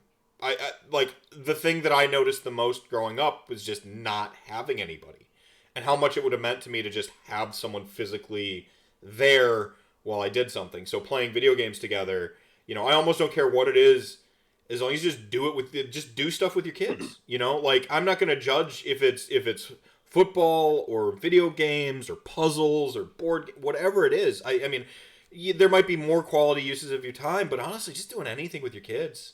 They're gonna anything be able to look back and just have those memories of you being there with. I think is a world of difference for children. That works if you're single parent. Or nuclear family, or any of the blends or variants around it, like just physically being there, I think is the most important thing you could possibly do.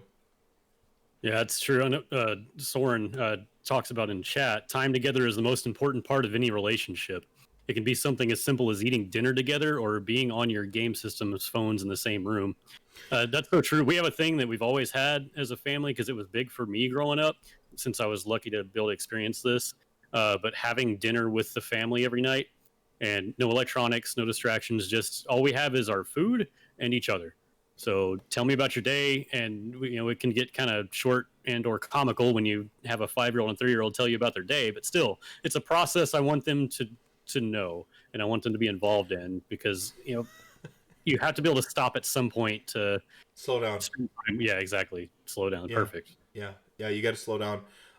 Lily's about her days are the best, by the way. So we do that too. Nice.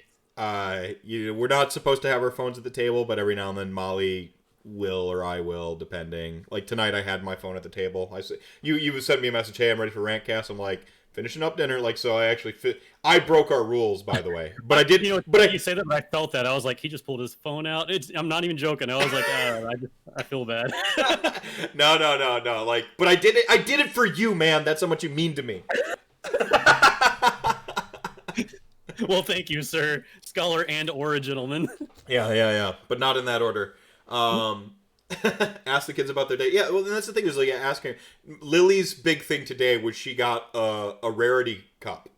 So like this was like the big thing, and like it's pony. I mean, I don't know. What are you talking about? Yeah, you don't know about My Little Pony.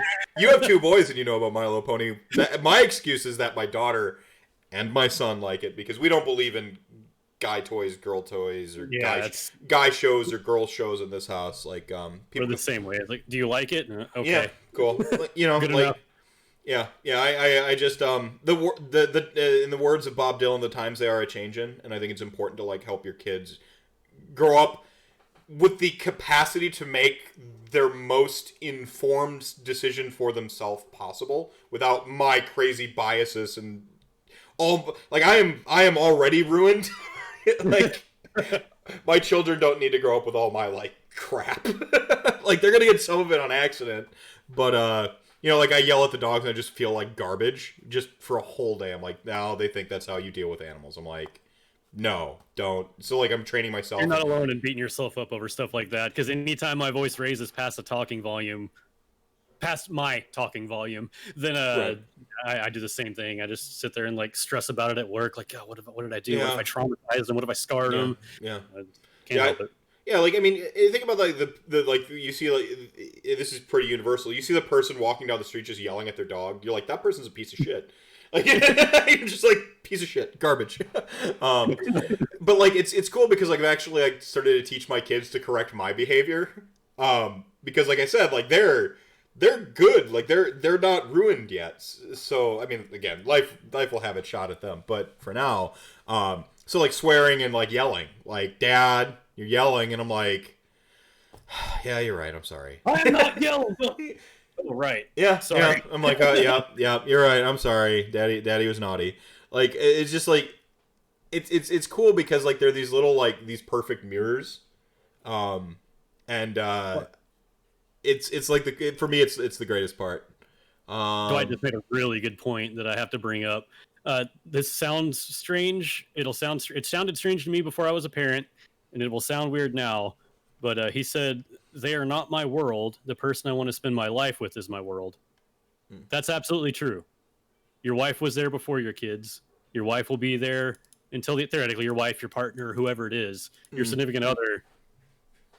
Your relationship is the most important thing, and that does not mean that you're neglecting your children by nurturing that first. Like if you start to lose, well, if you're I'm going deep here, but if you start to lose your relationship as a sacrifice to further take care of your kids, you're actually not taking care of your kids. If you have that ability to have a healthy relationship, do everything you can to keep it, and the kids will learn from that. They'll learn more valuable things from that. Big mood, man. Like that's no, all the feels. Like I don't. No, I feel that. You know. So thanks for bringing that up, Soren. That's no, absolutely that's right. that resonates. I mean, I haven't really quantified that yet.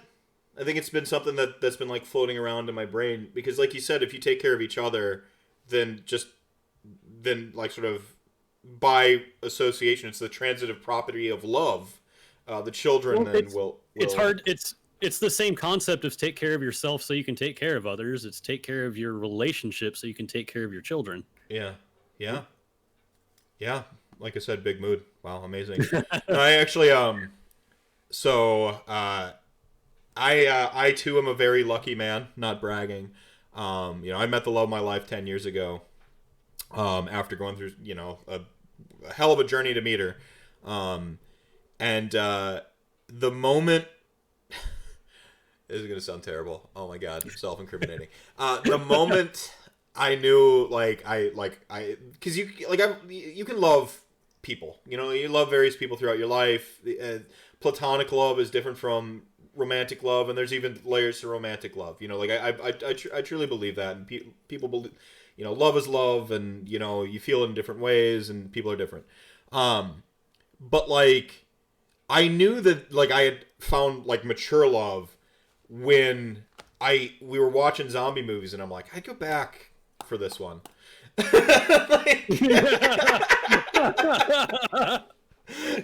So it's like, I'm like, yeah, I'd go back for her. Like that means I'm gonna get bit, but like and die. But like I won't be a dick about it and lie that I got bit because like that person's the worst. And all y'all not wearing your masks right now, you are the people who would get bit and then hide it. So, like, you a dick. Like, hot take. Finish your drinks. Like Sorry, that hit home. I like it. like, but yeah, like, that was the thing. And I told, like, Lulu this, and, that's how I won her heart, because zombie movies, analogs between zombie movies and love, come on. But then I remember... she asked the very complicated question when she was pregnant, kind of reminiscing over this interaction, when we first started hanging out. And, she said, okay, like both of us are going over the cliff, me and the baby, who do you save? And at that time I said, you, because, like you're my world. And like, we could always just like make baby number 2. But now I've like met my kids, and that's such a hard question for me now. But like I said, I didn't want to self-incriminate. I don't know if there is a right answer because they all feel terrible. yeah. I like thought experiments, so I think about stuff like this. Believer, in case I don't make the Soulbound RPG session tomorrow, thanks for all the amazing content, bro. Thank you for the biddies there, Believer. Thank you so much. And check it out. Look, I'm on a show right now. You see that? They were so late on the mask roll. It's true. It's true. I work in a courthouse. I'm required to wear a mask in an office by myself. LOL. See, I dangle my mask from my ear when I'm in my work truck, but then I put it then I put it back up. Like if I'm an asymptomatic carrier of it, I drive around the city of Sheboygan all day in a work truck. I get in and out. I do what I got to do with public utilities, and I get back in, and I just keep driving around. What is it? COVID can hang in the air for 8 minutes, like conversationally, just 8 minutes. I would be just spreading the virus. Like I would just be the monkey in that movie, Contact or whatever it is. Or what? Outbreak? I think it was called Outbreak. I would just be the monkey. It would be worse. It would be the worst. Yeah. Sorry, distraction. No, you're fine. You're fine. I'm just catching up on. Yeah, tomorrow is Soulbound. In case y'all haven't heard, tomorrow Friday. That's Friday, May 22nd at 10 EST. So that's Vincent Tom time. That's their weirdo. Central Time's really where it's at, everybody. I was gonna say, so 9 for us, for 9 for the humans, right? Yeah, 9 for real people who matter. Come on. But that's a nice time. We have Chuck Moore on that too, and obviously Haywo. And like Chuck's like a normal person, so I felt like awkward. Like, well, could you stay up late? It was like he's like he works out, he's fit, he's health conscious. I'm like, I don't want to ruin him to run RPG, but he's down too, so I can't wait. It's gonna be great. Is he going to be playing a seductive witch elf? I'm really gonna throw a curveball at people here, but yeah, he is. Okay. I cannot wait to see Chuck role playing that. Well, he said on one of the episodes of RantCast, he's been on like 4 times now, so I'm losing track of which one. But he said something along the lines of when he plays an RPG character, he's just himself. And this is true for like if he's doing Mass Effect, whether he's trying to do the good guy playthrough or the bad guy playthrough or an actual tabletop RPG.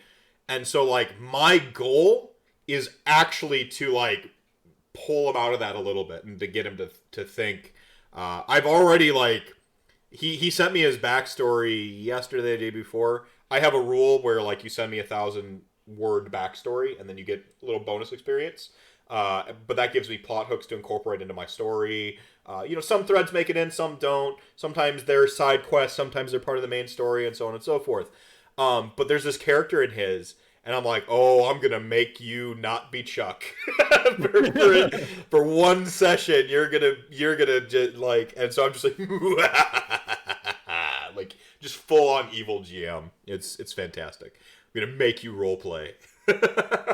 I'm just excited to watch him be a seductive, bloodthirsty witch lady. It's going to be great to see. Yeah, and I gave him a custom rule already so that he can play his precious Kraith.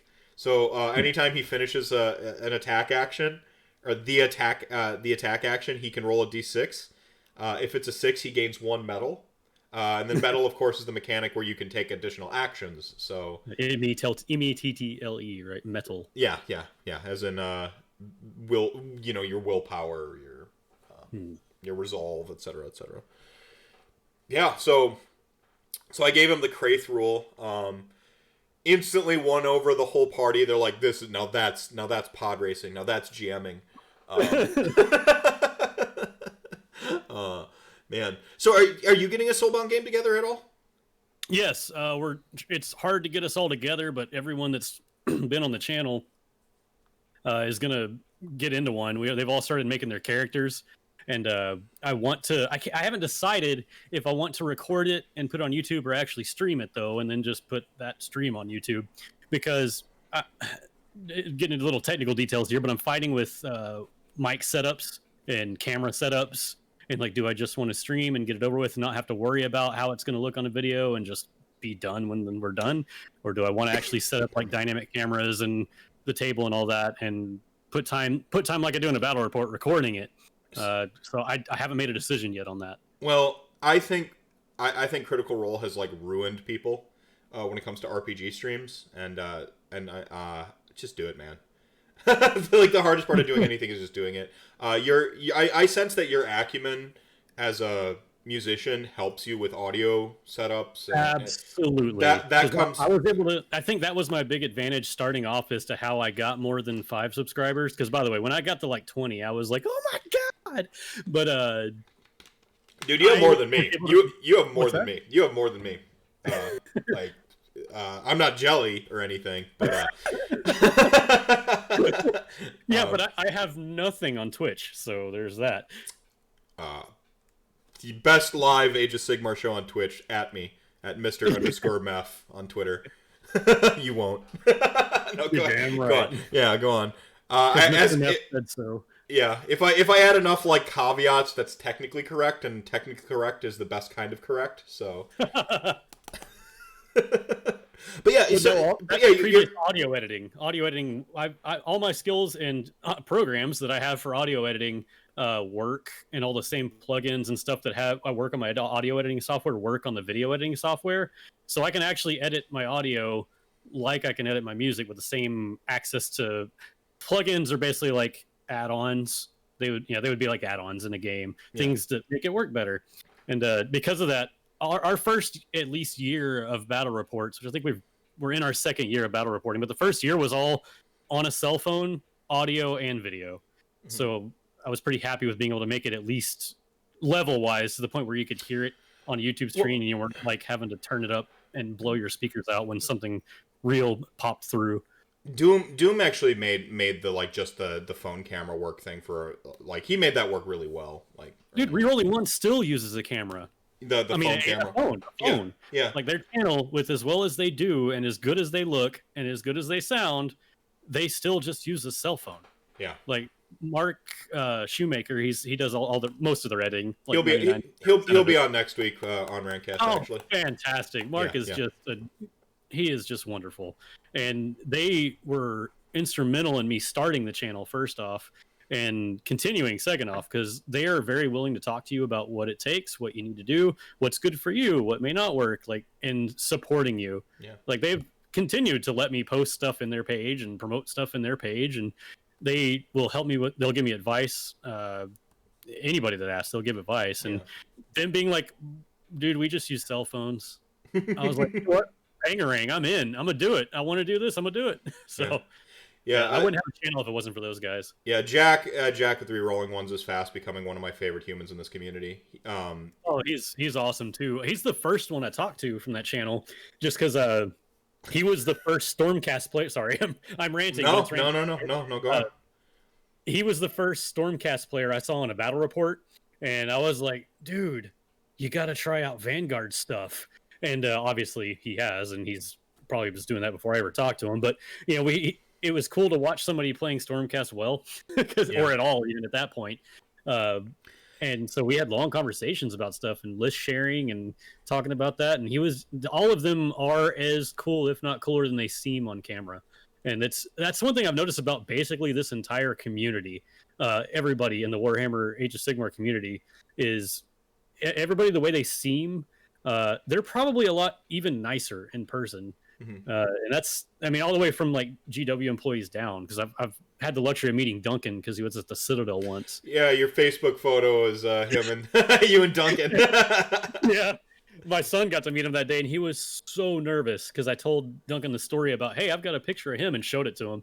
Look, this is him when he was 2, painting to one of your videos, and he thought that was adorable and like went down to like give him a hug and talk to him. And the first time ever, my oldest was shy and like hid behind my leg. I was like, really? You're not nervous for anybody, and you're going to be nervous for Duncan. Come on. He's like the nicest guy in the world. Yeah. Even nicer in person. Like I said, the point is, like, this community, I promise I have a point. This community is the nicest community I've ever been in. And I've been in a lot of different gaming communities, a lot of different like competitive scenes and stuff like that. Yeah, you talked about D&D early. Yeah, you talked about D&D early. Yep. The people in this community are the best. Mm-hmm. Yeah. In defense. No, I've been, and this is one of those points that just constantly comes up on RantCast here, but I've been around gaming my entire life. I've been in various communities, from Palladium books, like, which is, again, my favorite RPG, love it. to D&D. I've done, I've done competitive MTG. I've done competitive fighter tournaments, competitive shooting tournaments, competitive MOBAs. I've done MOBA shoutcasting. I've done fighter shoutcasting. Okay. Yeah. What is shoutcasting? Shoutcasting would be like broadcasting for a video game. It's Okay. You tend to call it. I think it's been abbreviated to just casting, I suppose. But it's shoutcasting would have been the like. In my head, it was you like streaming a game and then just yelling angrily the whole time. No. Like I mean, that is kind of how RantCast was. RantCast is an inside joke with myself because I was streaming. I've always been a streamer. Well, not always, but I've been streaming for a long time, a lot longer than I've been doing AOS content, and I've been playing AOS for like a year before I even thought about doing a podcast or a show. But F1, God, I don't want to switch scenes or we might not get it back. This is the rant cam, everybody. So Jarrod's gone right now. So this is the rant cam. You can see it says rant cam and it blinks down there in the lower corner. This is the rant cam. It used to be a rolling joke to try to trigger me to go into a rant like that. And so like F1, I'd pause the game, I'd look at my camera, and then like I'd go off. Famously, Mass Effect 3. If you talked about Mass Effect 3, it would cause me to go into a rant. And Final Fantasy 7 had a rant about it. Now, and keep in mind, rants aren't always just like negative things. It's just a passionate like, I can't contain all my excitement, so I need to yell it into a microphone with this camera zoomed in on my face right now. So that's RantCam that's the kind of the origin, and then Halo actually called it RantCast. He was the first one to say it. He gave it the name. August. So it won't be a Mass Effect thing you were just talking about. It's not going to happen. I think that's one rabbit hole too far. Just so you know, all 3 of my children and their cousin are named after Mass Effect characters. Oh, see, Mass Effect is one of my favorite series of all time. I can't say my favorite of all time because I just wish they would release Mass Effect 3. One day they'll finally finish the series. It's my favorite sci-fi series that I've ever played. Yeah, you want my hot take now? What's that? I love Andromeda. Oh, that is a hot take. See, I wish that that's a spicy take. I wish that instead of wasting all their time on Andromeda, they would just finish 3. Someday 3 will come out and then it'll be the best. See, the joke here is that, in case you don't play video games, Mass Effect 3 actually was released. I'm denying its existence so that I can maintain my happiness with the series. Because Mass Effect 3 makes me very angry. Well, you get choice, Meth. All the choice in the world. Until you don't. Well, every choice I have made for freaking 2 games and 200 hours of gameplay is just points on a fucking screen? Are you kidding me? Are you fucking kidding me? I saved an entire alien species. And it doesn't matter. I get extra points on the screen, and the difference between the endings is whether I'm colorblind or not. Fuck you! Well, Meth, what choices did you make? All of the best ones. It doesn't matter what choices you made. Fair enough. Sorry. Oh my god, I'm so I still get triggered. Or I defied the council twice as Shepard. And I went through the freaking mass relay at the end of the game and punched a Reaper in its mouth with my bare fucking fists because on that playthrough I was a Vanguard. Just with my fucking fist. I just charge, smash, shoot, fist. Okay? And you're telling me Shepard's just gonna sit on his ass for 6 months between games? Are you fucking shitting me? The guy who defied the Alliance 3 times to just do basic shit? He came back from the dead to kick Reaper ass. And he's just gonna sit in prison? Fuck you! Oh my god, I can't. So that would be my Mass Effect 3 rant. Okay. You're welcome. Yeah, so I hammed it up. I spit a bunch. I was yelling. I said fuck a lot. Congratulations. Achievement unlocked. You have You got Meph to do the Mass Effect rant. You said Garrus and Shepard a lot, so my kids were like, "What?" Oh, fucking Garrus, so awesome, and he just found ways to get cooler, which is the best part. Like, he becomes Batman. Like, that's his character progression. Garrus becomes Batman. Yep. Here's a hot take. I actually like Grunt. That's not a hot take for me. I actually like Grunt. Like, I like Rex more, but, like, I don't need to draw a line in the sand and, oh, I can't like Grunt because I like Rex more. No, I like both characters. I actually like that Grunt is trying to be real. I think that's really cool. Like he has this like existential. Okay, I can't. He's the Krogan Pinocchio. Yeah, he's trying to be a real boy. It's great. It's great. It's great. Thanks for the biddies against Soren. No, Mass Effect is one of those games that's just like it is like infinite possibility space, like, and then they took infinite possibility space and made it one possibility. Well, I'm sorry, three, except they were all basically the same. Did you get with all their mass relays and all that? I'm like, that almost sounds like a realm gate. Yeah, is Mass Effect more Sigmar space than 40K is Sigmar space? Yeah, I'd say it is, and it's about big goddamn heroes until the third game.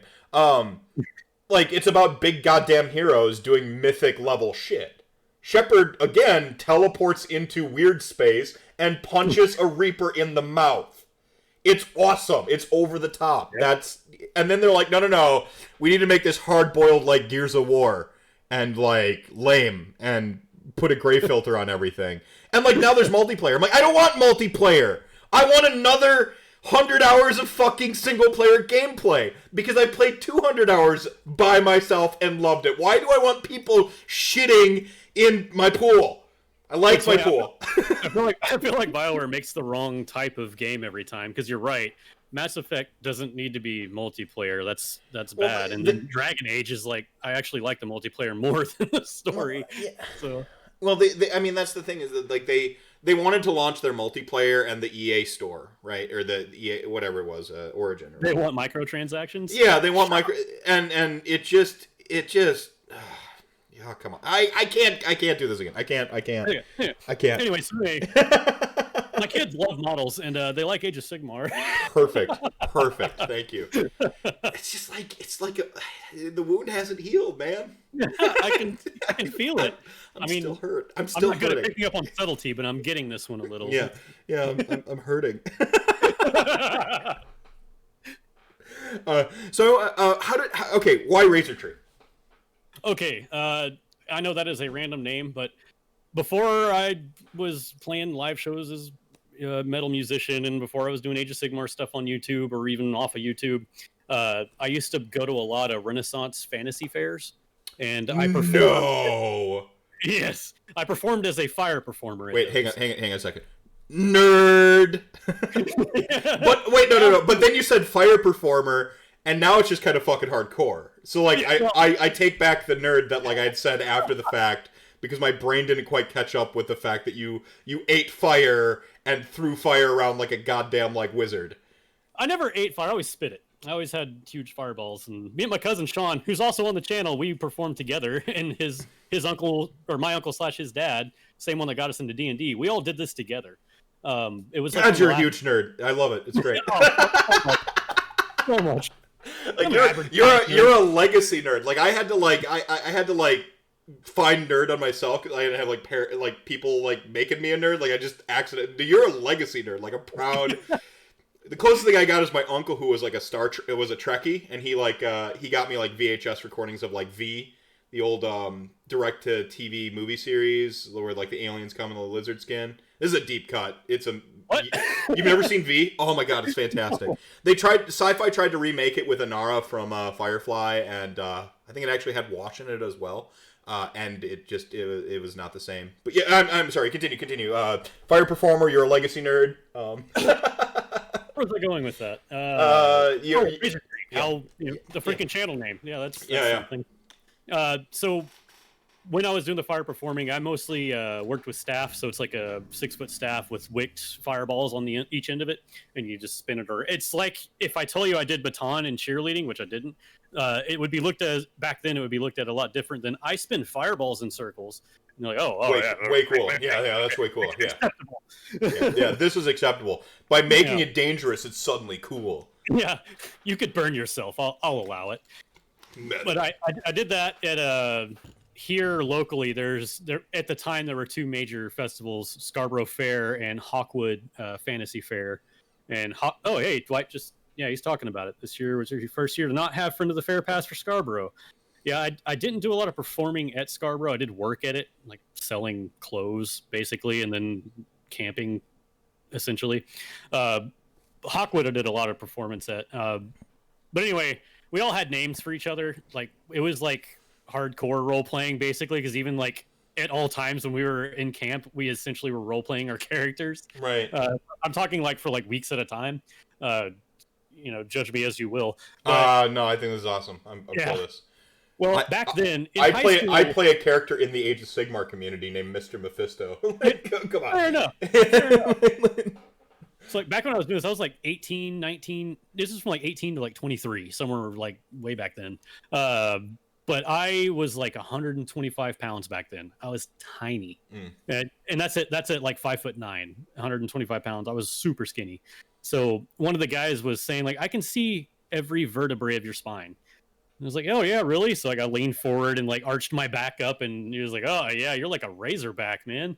And I was like, oh, that's funny. He's like, I think that's going to be your character name. We haven't had one. You're going to be Razorback. And another thing I was known for is we would practice in a place near the Oklahoma border. It's called Bonham. And there was a lot of trees on the property of the person that owned it. So I would climb trees a lot just to kill time. And they were close enough together where I would jump from tree to tree on the canopy and just see how far into the woods I could get, because it was like 60-something acres. And so they always called me Tree Skipper. So my Fantasy Fair, Renaissance Fair name eventually became Razorback Tree Skipper. And then as that died away and years later, I started making this channel for music. I was like, I don't want to be limited to just music. I don't want to be limited to just like a band name or just like a record company or something. So I need to make something that is real vague and confusing, so I can do whatever the heck I want and not care about what is good for algorithms and all that crap. A man after my own heart. This is my jam. Like, that's why RantCast has the format it has. That's why you just got like a half-hour rant on Mass Effect. Go nice. on. And it's the same reason why I have like hour-and-a-half videos next to a 5-minute or 3-minute video, which absolutely wrecks your algorithm. Oh, like, yeah. I don't give a crap. I'm doing it because I want to. Yep. But I kind of combined the names Razorback and Tree Skipper and just went Razortree. And that became like my net name for a while. When it's like you need something random to sign in with. I was like, Razortree K. Yeah. And so that eventually made its way to the channel, and it was Razortree Production. So if I want to put a music video out, boom, there's a music video. If I want to do what ended up being battle reports, boom. If I want to do a rules video, boom. Doesn't matter. You look at my name, you're like, I don't know what that is. I'm going to have to look. Yeah, I don't know what it is either. Have a look. Well, I think I know what I understand the algorithms, what's good for it. So if you're listening to RantCast on a podcast app, 46 minutes, you want to be under an hour, just under an hour, and basically you want to be in the sweet spot of between 46 minutes and just under an hour, right? So I threw that one out immediately. Yeah, like that was the first one I did. Yeah, YouTube. I think 16 minutes is it's something. You said that, and I pictured you going, "What about second hour?" Yeah. I'm just Pippin. Like, what about second hour? No third Z's. Yes, we've had 3 hours of podcast, but we haven't had our third Z's yet. Hey, Jack, I was just talking about you. All good things, I promise. Method, Me too. man. I promise nothing. No, yeah, so like the algorithm, I feel like because the community, especially in Age of Sigmar, is such a, as previously established, greatest community in gaming, they're receptive to passion. And because like that's what Age of Sigmar is. You're putting passion, and if not passion, at least time, and time sort of builds a familiarity into these models and stuff like that. I think people respect you more if you're honest. You know, if you just own who you are and stuff like that. One of the biggest shows like in our game is called The Honest Wargamer, because just being like you and being upfront about that stuff is what this community is all about.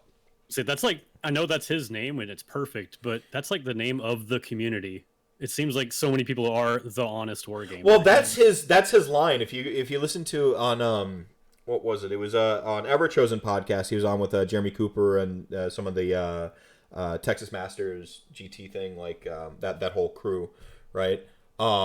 He was on there and he said that the Honest Wargamer is everybody. Like, he's not, Rob Symes is not the Honest Wargamer. The Honest Wargamer is the community, essentially. And so that's I mean, that's the line. That's what he said. And I respect that. I think I think there's truth to that. What I love about why I do what I do is I like meeting the people who play this game and then finding out what else they love. And that's when I think you get a real bond. So that's my jam. Soren is a fallen chaotic good angel thrown out of heaven by a lawful good. He was a misunderstood diva. Soren was the reason Neferata is a vampire. I used the base name as a character of a Paradise Lost character for D&D. Pretty rad. I have to ask this. This is obviously not my strength, but is that old world fantasy lore, or is that Sigmar? I guess they're kind of the same thing since they're all kind of together. But... Well, I think that's End Times. Neferata is more of an End Times character, as I recall. Yeah, spoiler. I know it was basically zero about old world lore. Same. I missed it. That's sacrilege, but I don't know. Leave a comment below and tell me how wrong I am. Like, tell me about Neferata. No, I kind of missed the End Times. I was playing 40k and or building a family at that time. I came in at Age of Sigmar essentially after they had a couple GHBs under their in the rotation. So I missed the End Times, and I played up through the split between Vampire Counts and Tomb Kings. Now, up until that point, the way I consumed lore was reading everyone's tomes, and their little, like, they used to come with like little artifact cards in the back, and they'd have little like flavor text underneath them and like parentheticals or in quotation marks. That was like how I consumed the lore. I remember standing in, because I couldn't like afford all of the armies and all the tomes. I remember standing in the comic book store, Jimmy Jams, which was like the comic gaming store. Like, he sold all the RPG books. Jimmy's the one who was like really big on Palladium books, which is why the store like featured, like, it was Palladium books first when you walked in. It was actually the Warhammer wall. That sounds like heaven, Meth. Sounds like heaven. Well, yeah, I mean, it was the Warhammer wall immediately, but it was all like the blister packs, like just on hooks, and then right next to that was the Palladium books shelf. He eventually reformatted it to where Warhammer stayed front and center, or on the rungs there, and then right next to it became the new releases shelf. But the new releases shelf always had a Palladium book, regardless of if it had been out for a year or not. If it's just whatever the newest one was, and it always had like the latest Rifter, which is something that I think makes the magazine. Yeah, I think that's one of those things that makes Palladium books really cool, is that they have this like quarterly magazine. It was the White Dwarf of Riffs. Yeah, it's really cool, and a lot of like, but what made it unique it was player submission. Like highly, like, I mean, it's all homebrew. It was a homebrew magazine. I did not realize that. Read a ton of them. Never knew that. Yeah, every now and then you'd get like a Dev Thoughts or something like that, and it always had a KODT comic in it, or Knights of the Dinner Table. So you had a Knights of the Dinner Table comic strip in it, and then most of it was player submitted homebrew, essentially glorified homebrew. That's why some of it got so fucking wacky, like with. What was it, spatial mages and shit like that? Like they got crazy because of things like that. But again, that's part of what flavored Rifts and made it such a great game. Old world lore was Soren was the person sent by Nagash to corrupt Neferata. Hell yeah. Very nice. During the height of the Tomb King's empire, Nehekara. Yeah, fair enough. Yeah, the only exposure I had to the old world lore was the Dark Elf book, but at that time it was bad timing for me. because at that time I was dice deep into the Dritsort series, and so I was like, Dark Elves. I'm gonna get Dark Elves. Yeah, Warhammer is Dark Elves. I read it. I'm like, this ain't under Dark Elves. Trash. And Really, man. Didn't read it at all. Yeah, but they had literally Drist. They had Malice Darkblade. He just was other Drist.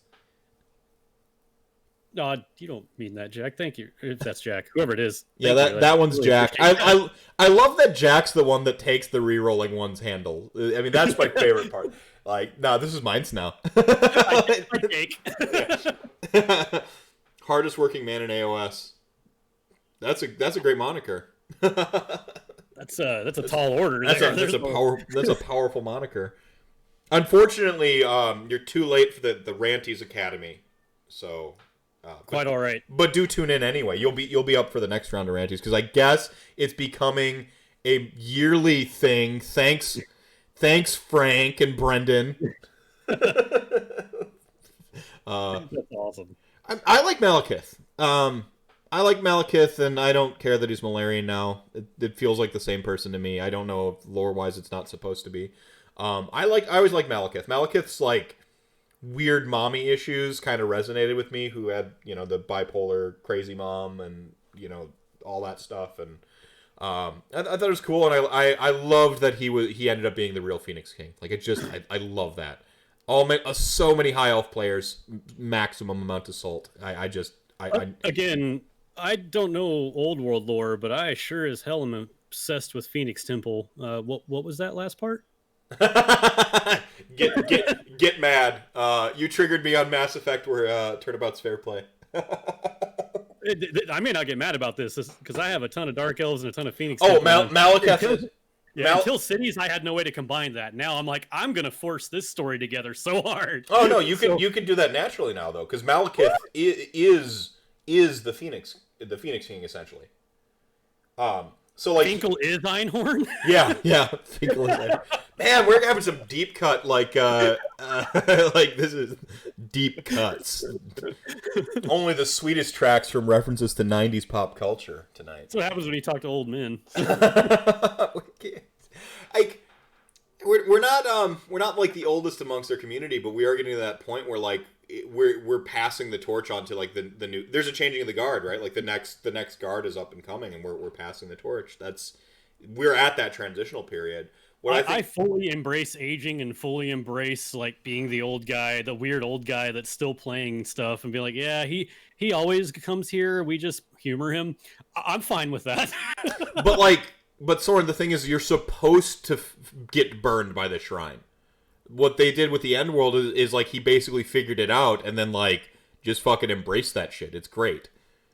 Wait, we're old now? Apparently, allegedly. What I think is unique. Go ahead. I would say I'm older than most of you. Not probably. Well, I won't say names. I'm not the oldest, but I'm starting to get ahead of the pack here. I am 35 years young. I am a Clerk's joke. I am 37. I can actually tell him about that joke. Yes, she does. Chris had to walk over just to be like, and I constantly say that joke to him. Perfect. Soren's 45. I think Domus is about that old, or maybe a touch older. But where I was kind of going with this, yeah, sound off your ages, ASL, chat gang, ASL. There's a 90s internet joke for y'all. I was about to say more aging there, Meth. Yeah. No, where I was going with this is what I think this generation of gamer, and I think it's a broad swing. I'd say that the chief demographic of Age of Sigmar is probably 30 to 50, right? Then people that can finally afford it. Right. Well, I mean, but it's, I mean, you talk to people in Age of Sigmar, tons of them were OG gamers. Like they trace their lineage back to like Hero Quest and stuff like that. Like Hero Quest was their game, and again, I'm not speaking well about myself, but whatever. I did not know until like 6 months ago that Hero Quest was GW stuff. I had a Hero Quest board. And I was like, man, these look like Warhammer models. That game was so cool. Yeah. It was, Jarrod. Oh. Rocco, your boy, 27. Shh. Oh, What it's a okay. hero! By It's the okay. way. Soren, Rocco, what a good guy. he's great. He's great guy. Like I'm meeting like like this sort of second wave of people in Age of Sigmar now, where like I have like the sort of first wave of people I met, and now I'm meeting this like second wave, and it's just been like, wait, like it wasn't just like this layer of people are great. No, it's like there's just the depth to, there's more and more great people that I keep meeting, and it's insane. Well, Like it makes you realize how young this game still really is. yeah, This is not an old age. As far as I know, Games Workshop's been around since Methuselah, but like Age of Sigmar well, itself, Citadel anyway. yeah. Age of Sigmar itself is still a really new game. 5 years, Yeah. 5-year anniversary coming up. That's not. That's fresh. Yeah, yeah, that's Man, crisp. I love Rocco so much, and spoiler, Rocco, we were talking. Meth and I were both talking about you in some personal chats, and I want you to know I was mostly making fun of you. No. No, go on. Yeah, like heartfelt moment. But I wanted you to know now that I can actually speak to you personally. Early on in the first early videos, you were commenting on them. You were like saying things like, "Hey, great video. Oh, I like this. This is cool." Or that pulled me through. I'll just put it like this: a really hard time, and kept the channel going. Like just having one person in a sea of like, "Wow, you're trash." It's like, I know, but don't tell me that. Just having one person do the stuff that you do, like go on a channel and legitimately be like, "Good job." Mm-hmm. Something as simple as that, man, that can keep us from sinking. And yeah, you've been very helpful, and you're a great guy. I just want you to know that. Well, I mean, we've been mostly like memeing and joking here, but I don't know if my mic can pick this up, but Chris is behind me. And she... Oh no, never mind. I'm not gonna say it. She's messing with me. yeah. No, I feel that. Trust me. I'm one of those like deeply. I know I seem super bubbly and outgoing, but I'm introverted. I internalize everything. I am my own worst enemy. I have to think about stuff to process. This means I get trapped in my head a lot. Just the nature of how I view the world and how I interact with it, or how I interface with it, is it's a very internalized view of everything. Not to say I think I'm the center of the world, but like I have to take the thoughts in and then process, right? I have to do that. And the negative comments, they mostly don't affect me. There are like specific ones that'll like get to me because they'll say some word, or I've got some, I don't want to say triggers, but I've got like some raw wounds, right?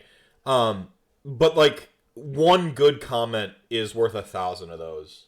They help you keep going through this. People like Soren, who's supported me forever. I'm gonna have to start calling it Soren's RantCast. I mean, it's getting to that point now, where it's just, or like when Wayne's World gets bought out, like they have to put the like arcade logo. It's Wayne's World. Like I'll just have like Soren like singing a jingle now, like go super corporate. Like sponsored. We could have the Mr. Mephisto gun rack. Yeah, ag gun. I don't know ag gun, let alone many guns to necessitate an entire rack. That movie, it made me who I am in so many ways. My vernacular is still taken from Wayne's World. I still talk like a Wayne's World character. Not as acceptable to swing people now, though. No, like I mean, you gotta filter out some of that stuff, but the dudes and the mans and the likes and as if we could end the show like that. Or the history of Milwaukee, just any of that. Yeah, or Milwaukee. The freaking Alice Cooper scene. Come on. The Alice Cooper scene is one of the greatest moments in cinematography. Yes, I used cinematography. That's how serious I am about how great. See, this would be a moment where I would hit the RantCast button, or the rant cam button. Like where they go in there and like Alice Cooper. What's great about Alice Cooper is like Alice Cooper is the persona, right? Like, Alice Cooper's the persona. He put on the persona because your parents would hate him, and you buy his albums. Like, Marilyn Manson does the same thing. Like Kiss did the same thing. The notion of a rock opera, you know, it was The Who, but then also Alice Cooper. Like, this idea of, like, these personas selling music, which is my jam, if you haven't figured it out.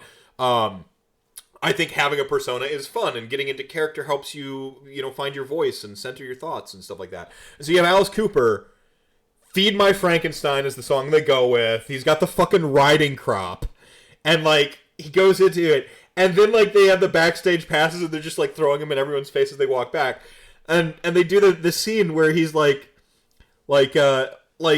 he's just, like, super articulate, which he really truly is, by the way. Yeah. If you've listened to his podcasts and stuff. He's like, oh, Milwaukee. Isn't that Algonquin? Oh, I believe it is, Frank. Like, for the good land. It's so good. They have the we're not worthy. It's so good. And I have to say, I think part of my attachment to the city of Milwaukee was because Wayne's World primed me for when I finally moved to Milwaukee. I was just like, I was already the good land. I was already on board. Yeah. Also, my fast typing. I live in Texas now. Just yeah. Also the when he opens the door to everyone, like, practicing martial arts, fantastic. Like, who doesn't actually want to do that for real? He's just saying what we're all thinking. And 2's not bad either. Where he has to just 2's not bad either. Sometimes sequels let you down. 2 did not let me down. The fight scene where they switch to, where they go to subtitles to dubbing. It's so good. Probably. Bad. And I'm like, oh, now I'm thinking of Ninja Turtles. It's probably a touch appropriative now, but like, I can't stop laughing.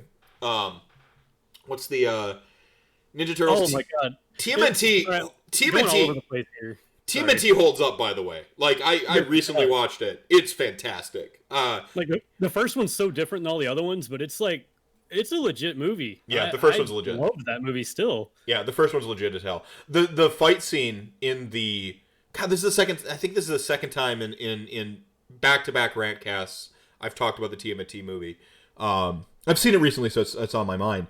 But that fight scene on top of the antique shop is freaking great. Where they're like, you have Raph fighting, you have a dialogue with subtext going on, which is, so you have subtext dialogue where the characters are essentially verbally sparring while he's up top sparring, and then like the fight's not even the point. No, it's like this is character conflict on screen. Like it's I think that part right there is the emotional core of the movie, not Splinter being kidnapped. Mm-hmm. Oh, man, you know, Raga says every TMNT movie holds up so damn well. I agree. Was Super Shredder the wrestler Diesel? Nash. Kevin Nash. Yeah, Kevin Nash. Was Super Shredder, who is, if you didn't know this, the inspiration for Ossiarch Bone Reapers. You see, because they're like skeletons that took the Super Shredder serum. Oh, wow, that's canon now. Yeah. There you go. Enjoy your drinks, everyone. They took a realm gate from the New York sewers, and here they are in Mortal Realms. Yep, there they are. The trip didn't go well, and they're all skeletons now. But hey, who's this Nagash guy? Yeah, like, it's funny because like I don't even bust out the Nagash too often, and like chat gang will quick correct me. like I know you say Nagash right, and they just go inappropriate. Yeah, inappropriate. Well, I Nagash was just the slip of it was the verbal slip.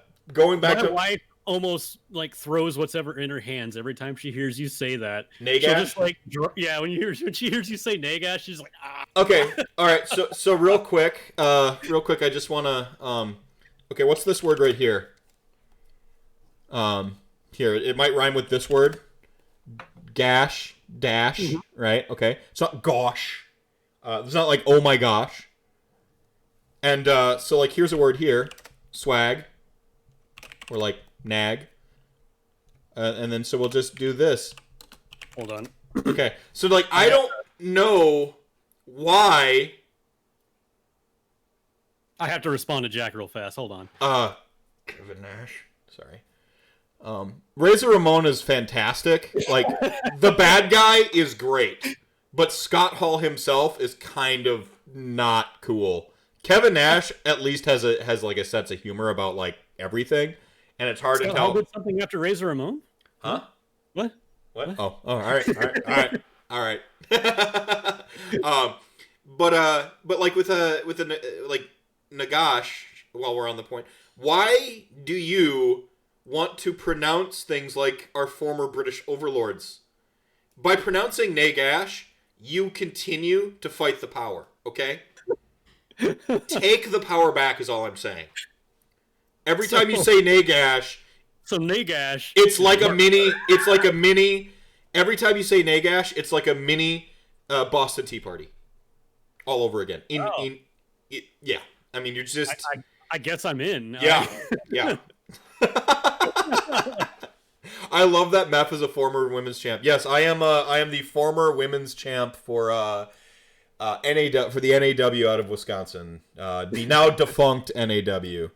You know, since we're on wrestling and meth, there was a chat that I don't know if it was Jack or Brent, whoever was in. It just went away and no one noticed it. But I want you to know, I saw the Jim the Anvil Nineheart comment. I even made a picture. I just haven't sent it to anybody yet. Soren again popping off with another gift sub. Are you on the vodka martinis again, Soren? I haven't said OBR that many times tonight. Dwight, is that what you drink? Vodka martinis? I believe that's his go-to. I'm drinking a much more ghetto version of that. I call it a Voltini. Or no, I don't. I call it a Voltka. It's Mountain Dew Volt and vodka. So that's interesting. I do whiskey dews. So I'll do a whiskey in a Mountain Dew, which is like a ghetto whiskey sour. Wow. I love whiskey sours, but like it's a pain in the ass to make a proper whiskey sour. It's just way easier to like pour Squirt or Mountain Dew. I physically can't have whiskey, and that shames me as a Texas boy. So you've got the allergy to the oak or whatever, the barrel aged or the is corn? that what it is? I don't know. Yeah. I have allergies. Maybe that's what it is. Because if I even take a sip and it touches my stomach, I'm gone. Like I'm sick. Ugh. Yeah. No, it's some people have an allergy to the barrel it's aged in, and so it's actually you're getting that allergy from that. This is real talk. This is liquor science. This is real. I've already got weird stuff already. I mean, I have a gluten intolerance, which I didn't find out until my kids were born, and they had all these allergies positive. Well, at least my oldest. He got them all. The youngest, he's fine. Yeah, I found out I was gluten intolerant. I was like, oh, is that why I feel weird all the time? And stopped eating it. And oh my God, you can have energy during the day? What the hell is this? Yeah. Soren's on the Quarantini vodka and emergency. I like that. I'm drinking water with pHs in it right now. It's got the philosophical heighteners, I think is what the pH stands for. So I always get it backwards, but what's the pH on it? It's 9.5, and so it increases. So what's that? So it's a base instead of an acid? I always get it backwards, but I think the higher number is a base. Lower number pH is acid, and the closer you get to 7 is neutral. Yeah, I don't know why we want basic water, but it makes sense because you're already naturally acidic. There's a I won't get too much into it, but work related. There's a certain depending on what the water is you treat, you have to depending on what its pH level is, you need to kind of balance it out and what your pipes need to have and what makes them corrosive and not, and what they react with depending on what kind of material the pipe is. Wow, I'm getting to work, and all right. I'm gonna kibosh this one. This is this is not RantCast appropriate. Yeah. Okay, I agree. Moving on. Pipe dream. Yeah, gluten allergies. It's like what 1% of the populace actually has a for really real celiac disease. Yeah, I don't have celiac. I mean, it's one of the guys. I do know a guy who's also a Warhammer player that does have celiac. So we can share snacks. It's great. But I just have an intolerance. And my wife we have all kinds of allergies, but we're fine. Anyway, moving on. Yeah. Something not rank. What is this? It got too crunchy, too You know, like I'll barely read battle tomes on stream. Come on. Yeah. Like, rules. I love rules, but like, man, yeah, gluten allergies are rare as hell. Yeah, something not RantCast appropriate. And then no, I'm caught up with Chat Gang. Thank you so much. It's not that it's inappropriate; it's just boring. Frankly, if I didn't get paid for it, I wouldn't care either. Yeah, yeah. No, so what's the abbreviated version of what you do, real quick? Water utility operator. Okay, all That's right. the easiest way to explain it. Okay, so You making like sure. drink water, you're welcome. So, All right, right on. Is that a city, like city at the city level? City. Then? Yeah, for the city. Yeah. Okay. All right. You're the reason our water doesn't taste like literal ass, right? Yeah, it's why you're not drinking it straight from a lake and or ocean or whatever. All right. And why No, you don't have Legionnaire's disease and that kind of stuff. Gamer parent talking point. I have a lot of kids, and I find that playing board games with them is a great way to connect with them. Lauren, I'm really excited. I'm right on the cusp of the kids being old enough to actually get into games to the point where they can function with them. Mm-hmm. I'm still at the point with Garrus being 5 and Shepard being 3 that they're involved with the miniatures, they're involved with the games, but they don't really know what they're doing aside from throw them around. But like, I'm right there where they're about to get into wanting to actually learn how to play. See, I've only heard Garrus's name once, but now I've heard Shepard's name. Yeah. And I gotta ask, are you sharing what the daughter's name is going to be? You've shared your kids' names. I'm comfortable sharing mine. Well, no, I don't know. Like some people don't. Some right? people don't like to like sometimes superstition. Sometimes out of like family propriety or. Well, I'm the same way, but you have, and honestly, this should be a statement. It doesn't, since y'all don't know me, it doesn't actually mean anything. But I trust this community enough to share it. But yeah, like I said, there's a lot of family with Mass Effect here, and Warhammer. I'll get to that too. So my oldest son is Garrus. My youngest son is Shepard. My daughter, this is from Andromeda, sometimes people will get it, but my daughter is going to be Suvi. And their cousin is Liara. And their other cousin is not Mass Effect, but Ibram, as in Ibram Gaunt from 40K stuff. So Chris is on board with you naming her children Mass Effect names. It was her idea.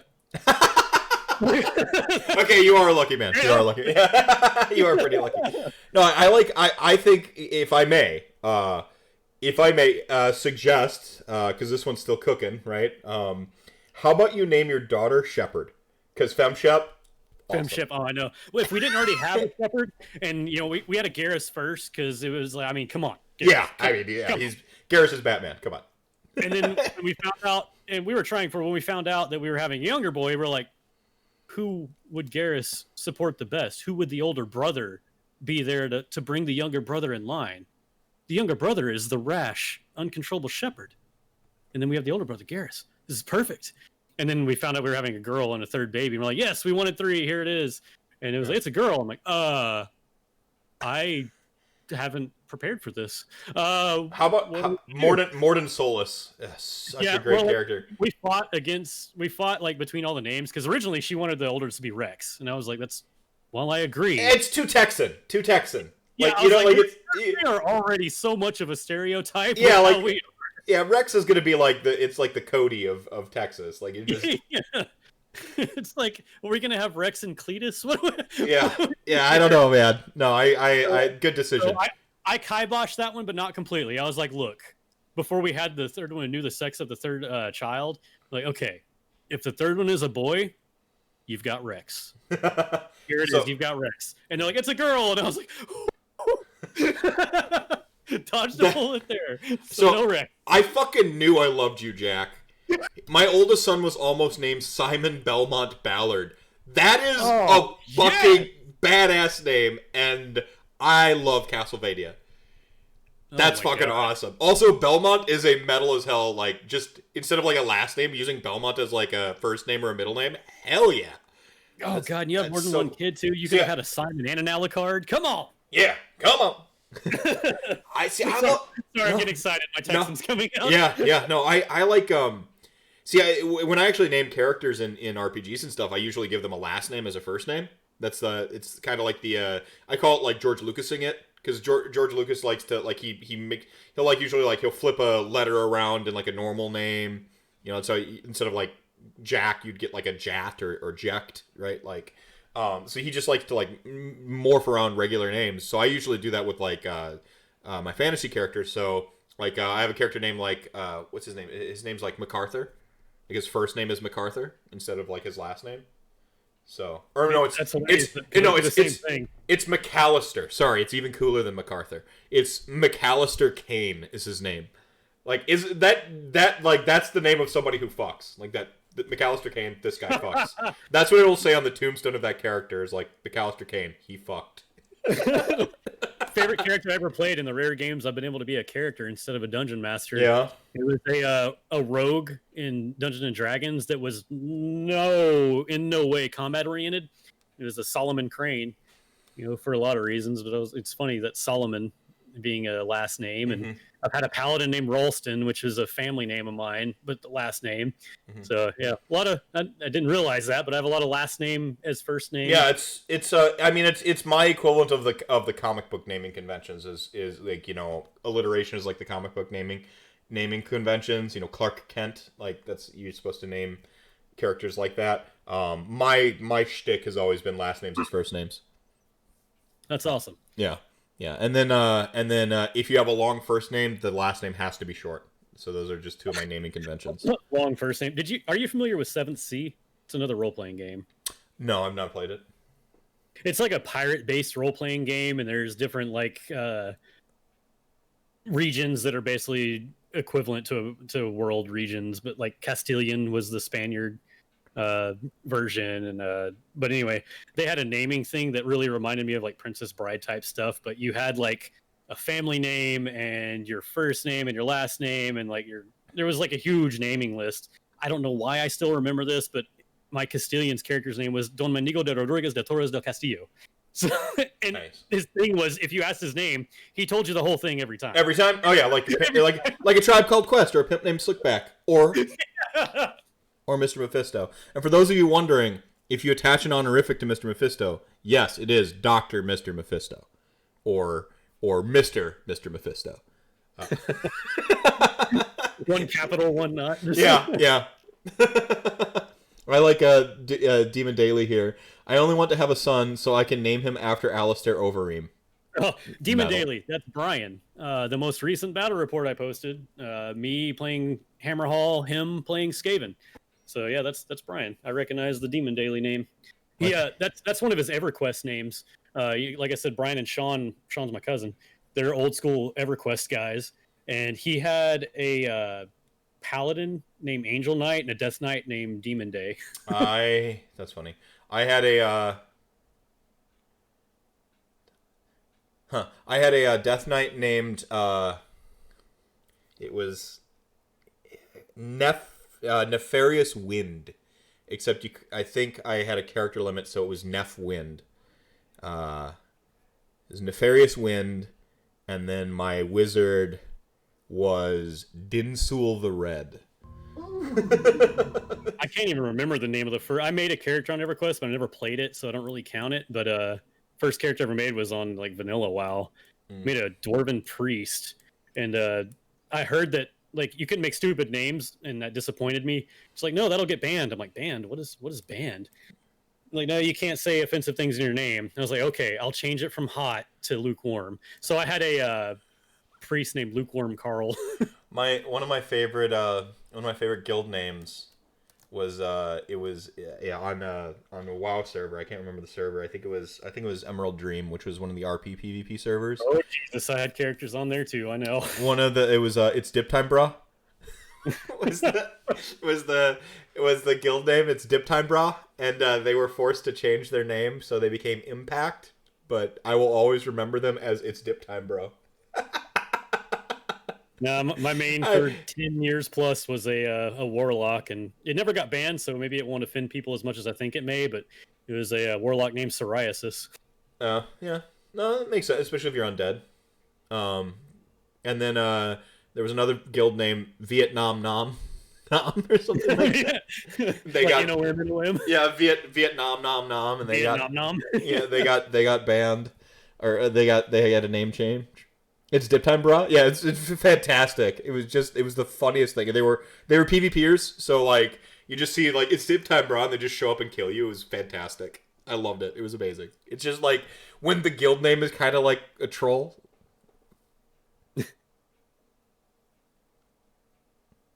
Imagine a reality where you passed on your kids getting you into AOS. That would suck in this parallel universe, which we've just confirmed we're in. Well, not confirmed. It's hypothesis, right?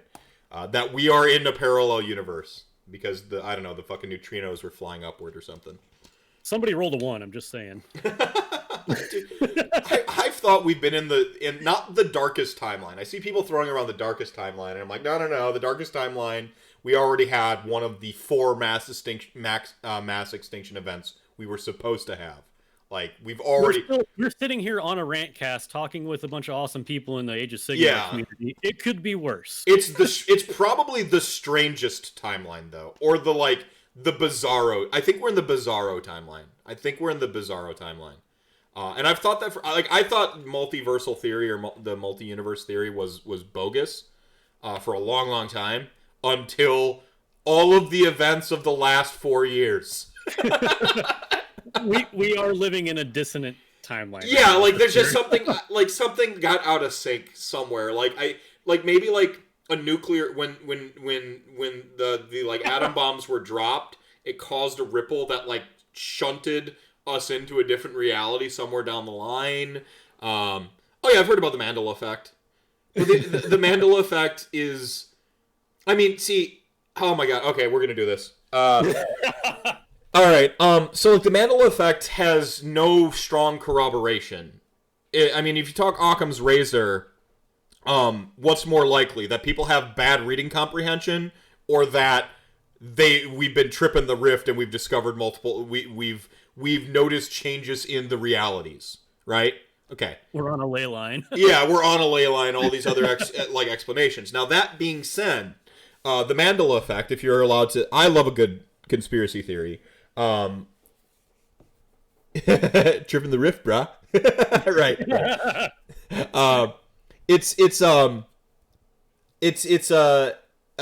Soren, I think you'd have a good hobby stream.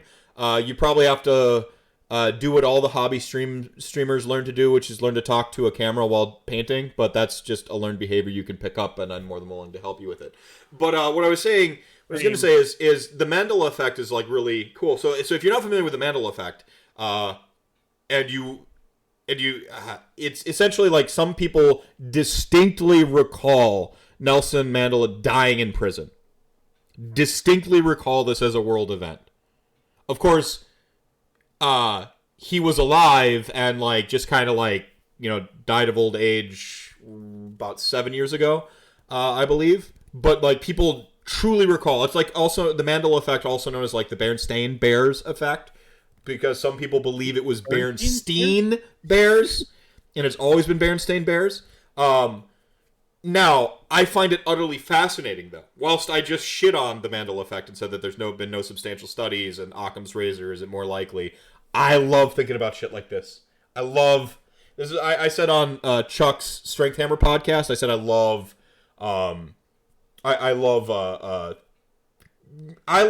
going down a good conspiracy theory rabbit hole. I love thought experiments and just talking about something, even if I don't believe it. I like to think about things like this. So now I'm going to give you what I think the Mandela effect is. Okay, I think it's any time we skip realities.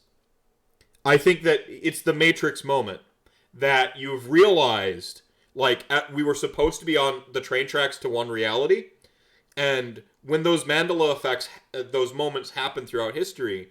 I had one the other day sitting in well, not the other day, this was months ago, in when I started to think this theory, or this hypothesis here. I was in the Pizza Ranch, which I fucking love. I can't help it. I'm weak. I love the Pizza Ranch. I go in there, I tell them what kind of pizza to make, and then they make it. And, they deliver it to my table whilst I engorge myself on fucking everything. All of the delicious pizza. Anyway, I was sitting in there. I was sitting in a Pizza Ranch, and I distinctly, It was something with like I had gotten root beer, and everyone at the table had gotten root beer, and I went to drink my root beer, and it was suddenly Diet Pepsi, and I had just had a drink of it, and it was root beer. That's not the Mandela effect. That's a curse. So I had Pepsi. no, but it's actually called the Pizza Farm Mandela effect. No, but I had gotten root beer, and again, it was important that everyone at the table had gotten root beer, and I'm like, okay, root beer, and then I drank, and I'm like, this is suddenly Diet Pepsi, and I'm like, are you guys fucking with me? Are you fucking with me, right? Like, and then blah blah blah. So anyway, clearly what happened is like, clearly CTE. There's any number of rational things that happened, but again, I like to think about a good conspiracy theory from time to time. What if? The What If comic series and Marvels were always really, really fun to like just, what if? Yeah, okay, cool, let's do that. I think it's anytime you skip realities. The train is on a certain set of tracks, but there's tracks all around it. Anytime you jump over, one of these Mandela effects happen, where you were either in a different reality or you had perceived momentarily a different reality. Now your minds are blown, all right? So what if that same concept worked in the mortal realms for Age of Sigmar, and going through a realm gate, which we already know is iffy at best, had the same kind of effect? I think that would be fantastic for your Soulbound RPG as a hook. I think that's a fantastic campaign. Like, that's awesome. And, like, so you go through the realm gate into, like, Akshi, right? And then, like, you go to Hish real quick, and then you come back to Akshi, and you give, like, the slow clues that, like, they've stepped into a different Akshi than the one they left.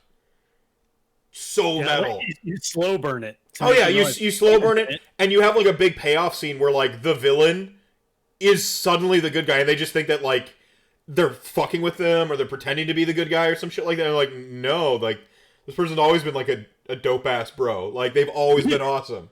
And, like, all of reality... Brian, go to a realm where orcs are drinking tea and doing science. Yeah. It's a far turn. Sorry, continue. No, I think sending Sage, a Catholic priest, and a gallon of holy water to you. Thanks, Rocco. But no, I just think no, I mean that's just the if I allow myself to embellish a little devilment for a while, again, Mendel effect, cool. I'm glad we ended up on that tangent. Now, what do you think about aliens, Razortree, while I go use the restroom and refill my water? What do I think about aliens? Do aliens exist, and have they been here, and did they build the pyramids? Wah. Now we're going full Joe Rogan. Are we talking real world or mortal realms? Real world. Oh my. Yeah. Aliens? I don't know. Maybe it's an ancient civilization that's buried in the Amazon, and folks like Graham Hancock are looking into ancient artifacts that could completely rewrite the history of mankind. But I'm not one to get into conspiracies or weird science, so I don't know if that's something I should talk about. Time-traveling humans. What are you talking about there, Brian? Demon Daily. Time-traveling humans. No, it's funny. Graham Hancock and a lot of different, like, he's not a whatever the name it is for digging up artifacts. I completely forgot now because I'm an idiot. Whatever the guy on Jurassic Park was. Paleontologist, there we go, or archaeologist.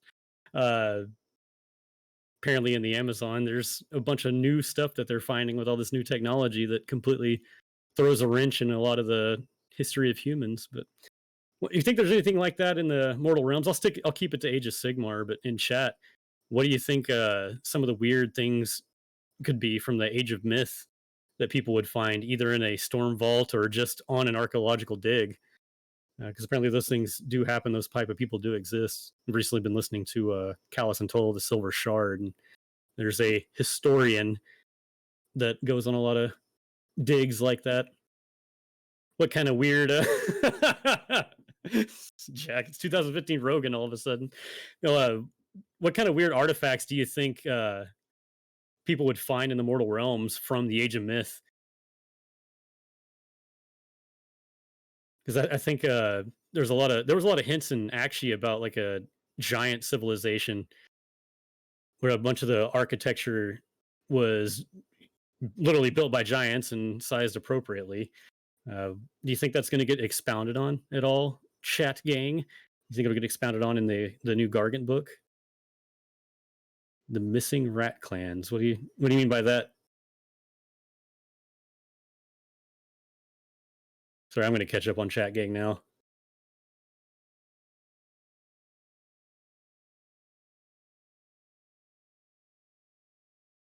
A 20. Do I have a 20 Mornfang army? You know, it's funny. I wonder with Soulbound, you can create your own characters, and I think it'd be really cool to create Beastclaw Raider Ogre, but on foot, as they would be. They wouldn't just always be on their Thunder Tusk or their Stonehorn. That could be something really fun to explore. Is what is the life of an ogre? How do they actually interact? Because they're not just crazy beasts. They do eat everything in sight, but they're mercenaries too. So that means they do interact with civilization. How deep do you think that goes?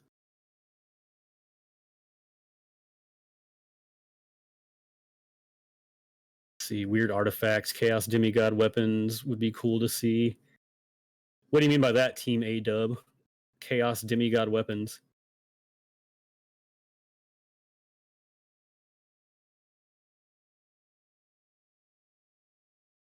And then Brian, Demon Daily, you're saying one of the clans walked into a portal and disappeared. Are you talking about one of the Skaven clans? Is it like one of the known clans, or is it one that's because I haven't read the Skaven book past like the first few pages.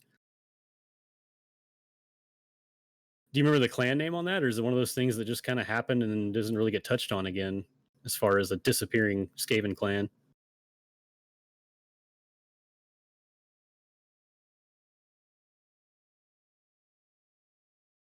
Brian's a big fan of rats, so it barely gets touched on. See, I think that's a lot of the stuff in the battle tomes that could be used for Soulbound is, you know, deep diving into those type of subjects, things that don't get touched on much. You have your, I mean, we already had it with narrative gaming, but now we really have it with Soulbound where you can go really deep into storylines because it's at like the personal level, not just at like the army level or skirmish level. Dwight says, I'm not sure they were going to expound on a lot of the Gargants at first. I think they will have a lot in common with the basic story of early Seraphon or Ideneth Deepkin. It will be something they expand later. I think if they would go ahead. No, I think we were slated for like a second wave of Ideneth Deepkin. I think that's a very real possibility in the near future. Who knows what the near future is in terms of Age of Sigmar releases with the world the way it is, but I still think it's on in their planned releases. Yeah, but you caught that pun, Rocco? It's because you're a writer. We're gifted with the power of the pun. It's a WWE. Yeah, got it. Dwight, everybody's looking forward to. Well, not everybody's looking forward to Lumineth, but enough people are, and now we might be able to buy them soon. Yay! Yeah, pre-order. They said the 30th, right? So finally, the tech list has come back. Yeah, finally the elves can. This is for John here. Finally, the elves can come out of their shell. It's 2015 Rogan. Oh, I don't listen to the Seth Rogen Experience. I do listen to a lot of LPN though. He's picking on some of the topics I talked about while you were gone, and you won't know until you look at the video. So, I got a self scout. Yeah, and I haven't done that in a while. That was a terrible way to end the last weekly Warhammer with Ancient Aliens. What? They did that? Did they really? Ancient Aliens? What? I am a speculative nut and evidence drives me bonkers. No. Missing rat clans. I would love to see Eshin get its own book, Molder get an expansion, and then there's like 2 missing, right? He's talking about, I guess, some, I don't know if he had the name of it's there, but there's some clan that disappeared into a realm gate or something and hasn't been seen ever since. Yeah. Walked into a portal, disappeared. Yeah, I'm just catching up on chat gang here. Apparently they dug a portal and dipped. Alright.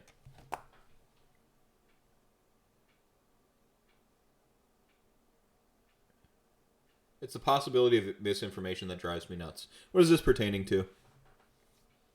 I mean, I went in like 50 different directions while you were gone, so I can't. I'm gonna have to self scout this one. That's fine. Yes, and yes. Eshin is so bad. They're so cool. Like, freaking Deathmaster Snitch is still one of the freaking greatest sculpts, and it's just like, come on. And they're the ones that consistently fuck up Nagash. How? I see nothing in their rules that make me remotely believe they could stop Nagash ever. I understand there's something to be said for like rules and the narrative, you know, and they're not always exactly. Maybe that's how they undermine Nagash, because they're so underwhelming. They're not worth looking at, so they can sneak right in there. I understand that. They have loaded dice, probably. Deeply curated results. That's the one turn that Nagash whiffs all 8 of his spells, like apparently he did against Archeon in that poll that I'm mad about. Oh yeah, Nagash's magic failed him. You mean in this highly unscientific, you let Archeon get the charge? What the fuck? Get out of here. It's a dice game, and we give it one try. Good enough. Yeah, good enough. Yeah, that's well curated information. You know, we opened it to peer review. Get out of here, GW. You're making me angry. They did it. Freaking Vince was just trolling me in chat too. Just laying into me like before he went live with Warhammer Weekly.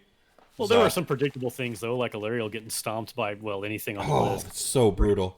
But how does Karanak do anything? I mean, come on. I've secretly been playing Khorne for a couple of years now, and I always play Karanak, and I'm always disappointed. But not enough to not play him. So you talked about like Dark Elves a lot. What's your primary army right now? I mean, cities. I've been a hard focus on Phoenix Temple for a long time now, before cities ever existed, and I even played Phoenix Temple. I was the only one at the North American GT, and it was a super fun tournament, man. It was a blast. I went 3-2. I played Legions of Nagash, and then Legions of Nagash, and then Tomb Kings, and then Sylvaneth, yay, and then Legions of Nagash. Or Legion of Blood. No, so it was death, Sylvaneth, death. I mean, to be fair, so like there's an entire Grand Alliance. It's called Death, and for a while we had one book, and then we got 2 books. You're gonna see a lot of Death. True. I still think that like it was a misfire the way LON came out. It was a Band-Aid that has just aged worse and worse the further. It's a necessary Band-Aid. Our GA needed to be updated. But like, I mean, it's I don't know. And everyone who was playing LON went over and played Ossiarch Bone Reapers. So, like, what did you expect? Of course, they're gonna have a high saturation. GW nuked Nagash in LON, and Archon nuked them. Where do you want to? Of course, we're gonna go play the new thing, the new hotness. Like that, LON already had like an 8% thing, and then you release an army with a box, first of all, which is going to inflate your numbers. Mod Tribes is a pretty stupid high representation, too. And it's not an entire Grand Alliance. So you're going to be mad when Legion of Nagash still hasn't been updated, but we get, like, Grand Alliance elves? No, I don't care. I don't really care. I'm fine with Legion of Nagash existing in its time and place. You know, like it was necessary for the time. But I hope they follow the Bone Reaper's tome going forward, because that would stop a Night Haunt from happening again. Which is Nagash. Just have a rule that says in each new tome that just says you can take Nagash in here, and then relevant Mortark, who should probably be in there. So like, conceivably we get our space vampires or whatever. Coming out down the line, because, well, we're getting vampire dark. Yeah, elves? whatever they are. Yeah, of course. Yeah, so we get those down the line. Then just say Nagash can play in this army with these rules, and Neferata and not Manfred, because fuck Manfred, can play in this book. So you just do that every time. Yeah, I can't remember at this point if this is even original thought. I think it was touched on a Warhammer Weekly. It was like, why can't Nagash be like a Slaves to Darkness Demon Prince, where it's like I have a bunch of different rule sets on my card, where it's like if you are this allegiance, Bone Reapers, here's a special ability. If you're Legions of Night, if you're Legions of whatever, Night Haunt, Yeah. you know, like anyway, that all got touched on there. Like I said, they fixed it with the OBR tome fixed it, and then just do that going forward. And then, like, maybe one day circle back around to the notion of a Grand Host of Nagash army or something like that. But for now, keep releasing new stuff because I want to see new stuff. I don't want to see your old models from the old world. I want you to play with your old models from the old world. But if it's a new release, I would like to play with new stuff. So, like, that's not shitting on, like, people playing their city's models. And that's not the take. Don't at me on that. I got to step away for just a second, but something random. Like, what about a Manfred allegiance? I'll be right back. What about a Manfred allegiance? Disgusting. What would Manfred's allegiance look like? It would probably be a bunch of cowards and duplicitous scumbags that don't actually have a war scroll for fighting, just running away like cowards. And then somehow, at the end of the game, roll a die, and on a 4-up win. Because that's what Manfred does. Alright. So I live in Texas. Fire ants are a thing. They love electrical connections, so I have to constantly replace the connections for my AC because fire ants keep burning out my connections. That sucks. When I was raised in North Carolina for a while. We had fire ants there. One of my favorite things to do was to stick a bottle, like a Coke bottle or something, upside down in the anthill and watch them fill up the middle of the bottle. That was bored 7-year-old meth. I used to do that. I didn't burn them or kill them. I did destroy their home a little bit, I guess, which is kind of dick move, but I was a kid. What do you expect? So I'm going to get real for a second here. This is something that's been on my mind for a while. I didn't know how to bring it up. COVID-19, there's no good segue for this, has been... I think a lot of people have... I described it before. It's like a static that's just like... for me, it's been like this static of anxiety on everything I do. And it is known that I have mental health struggles. I talk about it. I take the stance of mental health visibility. I just want to say to you, dear listener, dear viewer, that, like, if you're struggling, I mean, I'm not qualified to personally help you, but I want you to know that while whatever your struggles are unique to you, you're not alone. A lot of people are, we're going through shit. I battle through, various problems with my motivation. Some people, battle through addiction. Some people battle through depression, whatever it is. I think it's okay to really take things a day at a time. If you have a bad habit you're trying to break, or a mental cycle that you find yourself falling into, you don't need to take the weight of the world on you. Just take it one day at a time. And like, if it's a bad habit, you don't do that thing for a day. I didn't drink beer for a few days there, and then I did, and it resets it back to on my quest to not drink as much during the week. Yeah, I set it back, but that's not a big deal because it took me a long time to build the habit of always having a beer after work. So it's okay for me in this case to be like, I'm just going to take it. Today I won't drink. And then maybe tomorrow I do, but today I won't.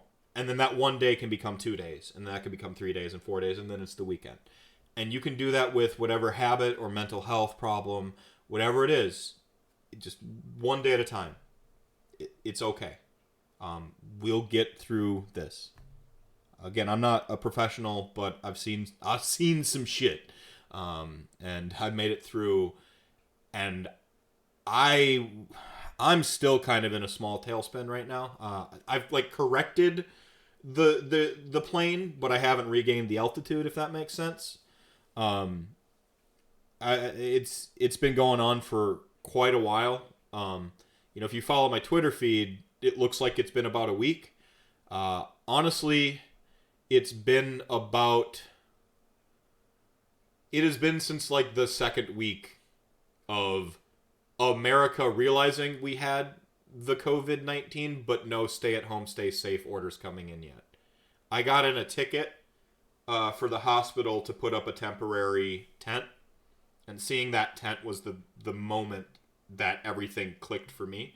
I got a call with my job, an emergency, 1 hour emergency locate, to go out and clear the fire and parking lot and water facilities for that tent to go up. And when that happened, my brain, being the hysterical, weird, chaotic, and given to tons of flights of fancy and imagination, immediately went, The Last of Us. I'm like, it's the scene from The Last of Us, because you saw the yellow, the big tent, it's got the ventilators on it. I'm like, this is real now. And that was for me where I didn't really do any hobby from that point on. I kind of checked out, and like I said, it looks like it was just this last week, but it's been since then. So again, that's just when it boiled over. Yeah, that was for me. That was the moment.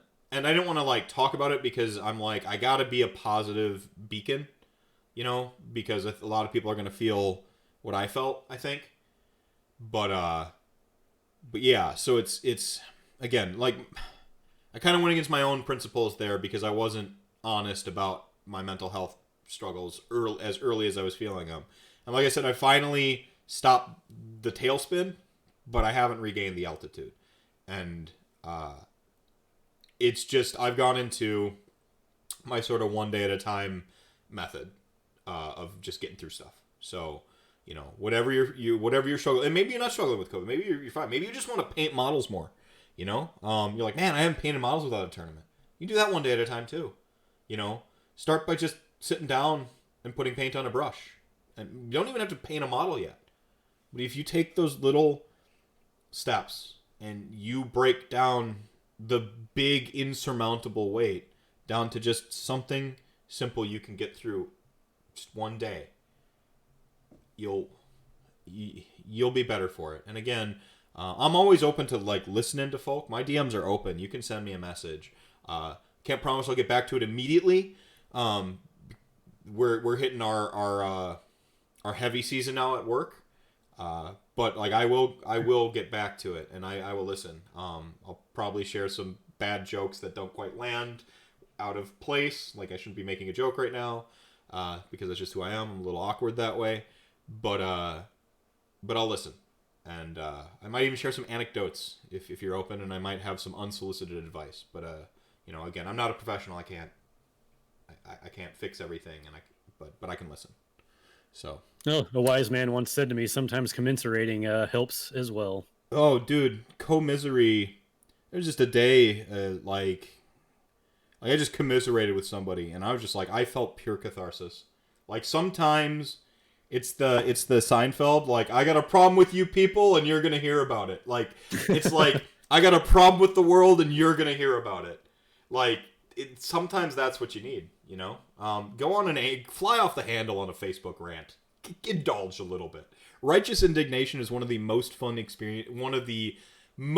emotions to indulge in, if you ask me. It's the Happy Gilmore with the golf ball scene. When he's just swearing at the ball, go to your home. That moment, there's a catharsis in doing that. That's why I like to rant. I think it's funny. It cracks myself up. And you got to take care of yourself. So welcome back. Got heavy here without you. Yeah. Quite all right. Mm-hmm. Your show and like Warhammer Weekly, all the content creators out there, rerolling ones, like everybody coming out with as much. I'm surprised as much content has come out as it has during this whole time. But it's been a real relief, because I know I actually have gotten into a lot of this stuff a lot more than I used to, just because it's helping me. It helps me relax, and so I appreciate that you're doing this show every week for sure. Yeah, I'm about to do 2 shows a week now. You know, which Mhm. is interesting. And obviously, you can't make something without sacrificing something else. But I've got room in my schedule. I've been thinking about doing a second. I've been thinking about doing a spin-off RantCast anyway, and like what does that look like? And this comes back to like gamer family, right? It starts with the schedule and going, okay, so now Friday nights, once a week. So now it's Thursdays and Fridays. That's 2 nights a week. And then the big night is like Saturday for my family and Sunday. Those are like the big days. I don't do a lot of like Saturday and Sunday streams. Even when I was like, a 5 days a week streamer type. I didn't do a lot of like Sundays and Saturdays, even though the algorithm said I should be streaming Saturday. Grim Slacker says, yes, it is heavy meth. It kind of permeates everything. The kids are struggling with it. I've had an Italian exchange student whose dad has been hospitalized for 55 days with it. Literally terrified. I'd have to tell him his dad passed away. Yeah, that'd be a terrifying thing to say. It's very real and not a plot. A day at a time is about all you get. I like the shows. They help. Yeah. Yeah, I mean, you guys help me out. We said, he was talking about earlier on, getting that like, hey, great battle rap comment. That stuff helps me keep going too. And then I can in turn like give that back. I don't think I'm going to change the world, even if I get 1,000 subs and I can full-time podcast. I don't think I'm ever going to change the world, but I think I can make a couple people's days a little bit better. And that's why I do it, because I have been to the edge of the worst days. I think everyone's had some of those worst days in their life. I've probably had more than my fair share, but like I'm not salty about it because it's given me this awesome sense of humor. So like, but to just be able to put more good out there than the bad I've taken in is what I am about. It's why I hate nerd tribalism. It's why I can't stand tribalism in general. Why must we, like I said, I will hate a ball. Go to your home, you stupid ball. But I don't want to hate people. like Cat Williams, just waking up hating on bacon. yeah. Perfect. Fucking Cat Williams, man. Appreciate your empathy. It's easy to get Rick and Morty on the situation. The people have been the leaders in this more than the appointed leaders. Whether it started as a plot, it's real in our face now. And that's the thing is like, perception is reality, right? To an extent. So, it almost, I mean, your people feel the shit right now. Like you feel it everywhere. Like, I mean, there's no easy way through it, but just again, a day at a time. So, there's my heavy soapbox moment for the RantCast. I'll go back to making fun of Mass Effect now. I love that I accidentally ended up on the subject of Mass Effect, so I think in some like collective unconscious sense, I just like you said Garrus a couple times, right? And so that's like cold reading in reverse, like you were supplanting.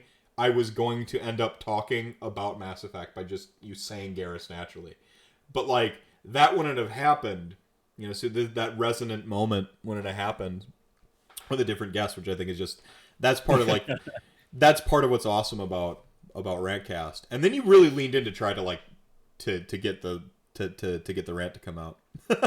So. Well, what's funny is all I did was say things that I think about Mass Effect. Yeah. Well, like I can't help it. I have every opinion. I have them all, and I want people to hear about them. like you ever meet that person who like doesn't have an opinion about music? And you're like, "What's your favorite band?" And they don't say like, "Oh, too many to name." They say, "I don't really listen to music." And I just go, "What?" Yeah. I try not to like make my face read what I'm thinking when people say that. It's like I don't really listen to music. I'm like, oh, that's cool. Like, I mean, on one hand, it's like, no, it's like, yeah, whatever, you know, people like what you like. But on the other hand, I'm like, you don't listen. How can you not listen to music? At least as like a background noise. Like, and then it goes a step further for me, which is like, how can you not have an opinion about something in your life? Like, don't get me wrong. I'm not saying you have to have a strong opinion about everything. In fact, I'd posit it's better to not have strong opinions about stuff and be open I think the real trick there is most people really do have an opinion on everything. It's just most people are afraid to talk about them. Yeah, I suppose that's like if they tell me their favorite band is like Maroon 5, I'm gonna lay into them, right? Oh man, I have a Maroon 5 story. See, I do too, but let's hear yours first. So, in 2004, I was on tour with a death metal band. We went and toured most of Europe, and like in 1 month, we played like 30-something shows. It was ridiculous, but death metal, especially in the early 2000s, was a very cliquey, very we're doing this to be different, but you better be like us kind of crowd. Yeah, And, the hardcore scene's a little bit like that too. Yeah, so we're at a McDonald's in France one day, and because it's all we could afford, and we're eating, and a brand new like band has this song on the radio and has this new song. It was Maroon 5, and me and the drummer just start like jamming out to it. We're like, damn, this is a good song. Yeah, I could jam to that. And we're just like really into it. And the other members of the band and the other band we were touring with us looked at us like we had just slaughtered their children. It was the worst looks. And like, what did you say? Like, what? It's a good song. Ugh, how could you? Like, yeah, well, you can't stop us now. We're over here. I mean, you want to finish the tour, don't you? Can't kick me out until after. See, I was very heavily opinionated. I know me. Go on. I was very heavily opinionated about music when I was growing up. And God, that's the thing that pisses me off the most about former me. You know, it's how utterly wrong I was about great music. Like, I wouldn't listen to rap. I wouldn't listen to country. I still don't like country because country is just like a different type of pop, and pop music I find mostly vapid. But like to not listen to Johnny. I agree with you, and this is coming from a Texan too. I agree with you. Country now is basically just pop with a redneck accent. Well, it's different pop. It's different pop, and then it recycles like 80s rock, which is pop rock. Like, so it's like you listen to like the guitar riffs and stuff like that, like the like Luke Bryant's of the world, and like, oh yeah, I heard this song in the 80s, like, and I didn't like it then. But like, it's urban culture porn, exactly. but again, to like not like Johnny Cash would be a fucking mistake. You know, like, no, every genre has something. Yes, every genre has worthy music. Like, because I focused in on like a very specific section of rock and roll. You know, I grew up in the 90s or 80s into the 90s, so I got, as far as I'm concerned, the golden age of music. But everybody thinks that. You know, like, but like, you know, you've got, you know, I was a big fan of grunge. Smashing Pumpkins were like the first band I was fanatic about, and because I like the Smashing Pumpkins, I was able to branch out and fucking love everything. So the Smashing Pumpkins, Soundgarden, and Tool. Because I like those three bands, I could fucking love everything. Eventually, because when you listen to Pumpkins, then you go back and you listen to Pink Floyd, and if you listen to Pink Floyd, then you probably go back and listen to Led Zeppelin. And if you listen to Led Zeppelin, then you like, now you're listening to like Robert Johnson. Now you listen to Robert Johnson, you're going to start going forward. You're going to listen to like B.B. King. You're going to listen to Junior Kimbrough.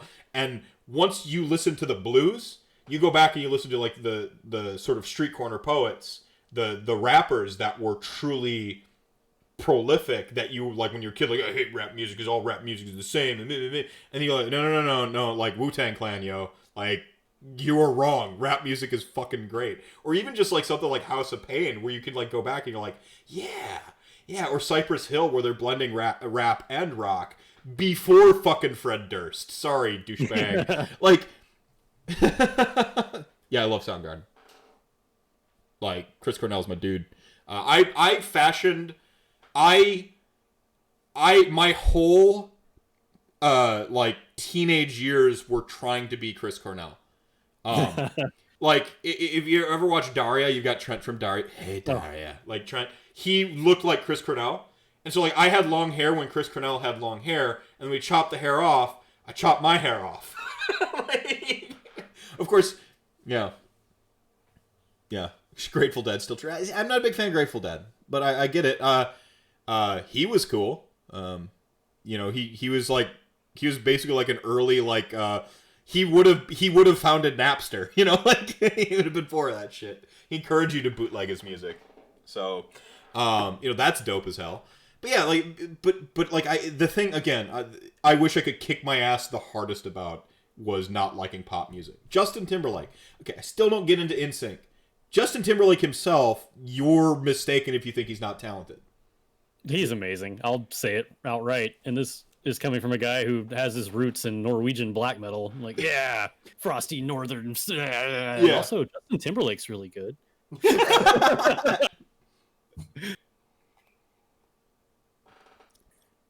Still tripping. If you would have happened to be at a show, you would have enjoyed it. I probably don't deny that.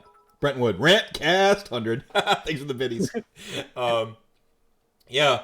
I'm gonna try to find the meme my buddy sent me. Is it that all?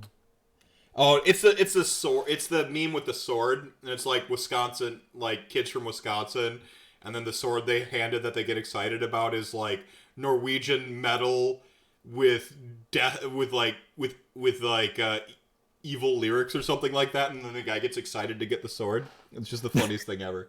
When I was first learning how to do vocals like that, I did it wrong, and I had like a little 4-track player with a cassette tape to give you an idea of the timing.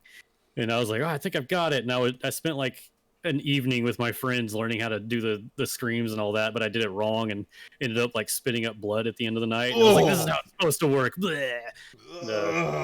I haven't learned how to do all that stuff right, but yeah, that's a memory I'll always have is the old Tascam 4-track player with the blood spitting vocals. I wonder if that exists somewhere still. So I mentioned my friend Sam. We had a garage band in the 90s, as one does, yes, of course. called Screaming Mime. And so I did vocals and rhythm.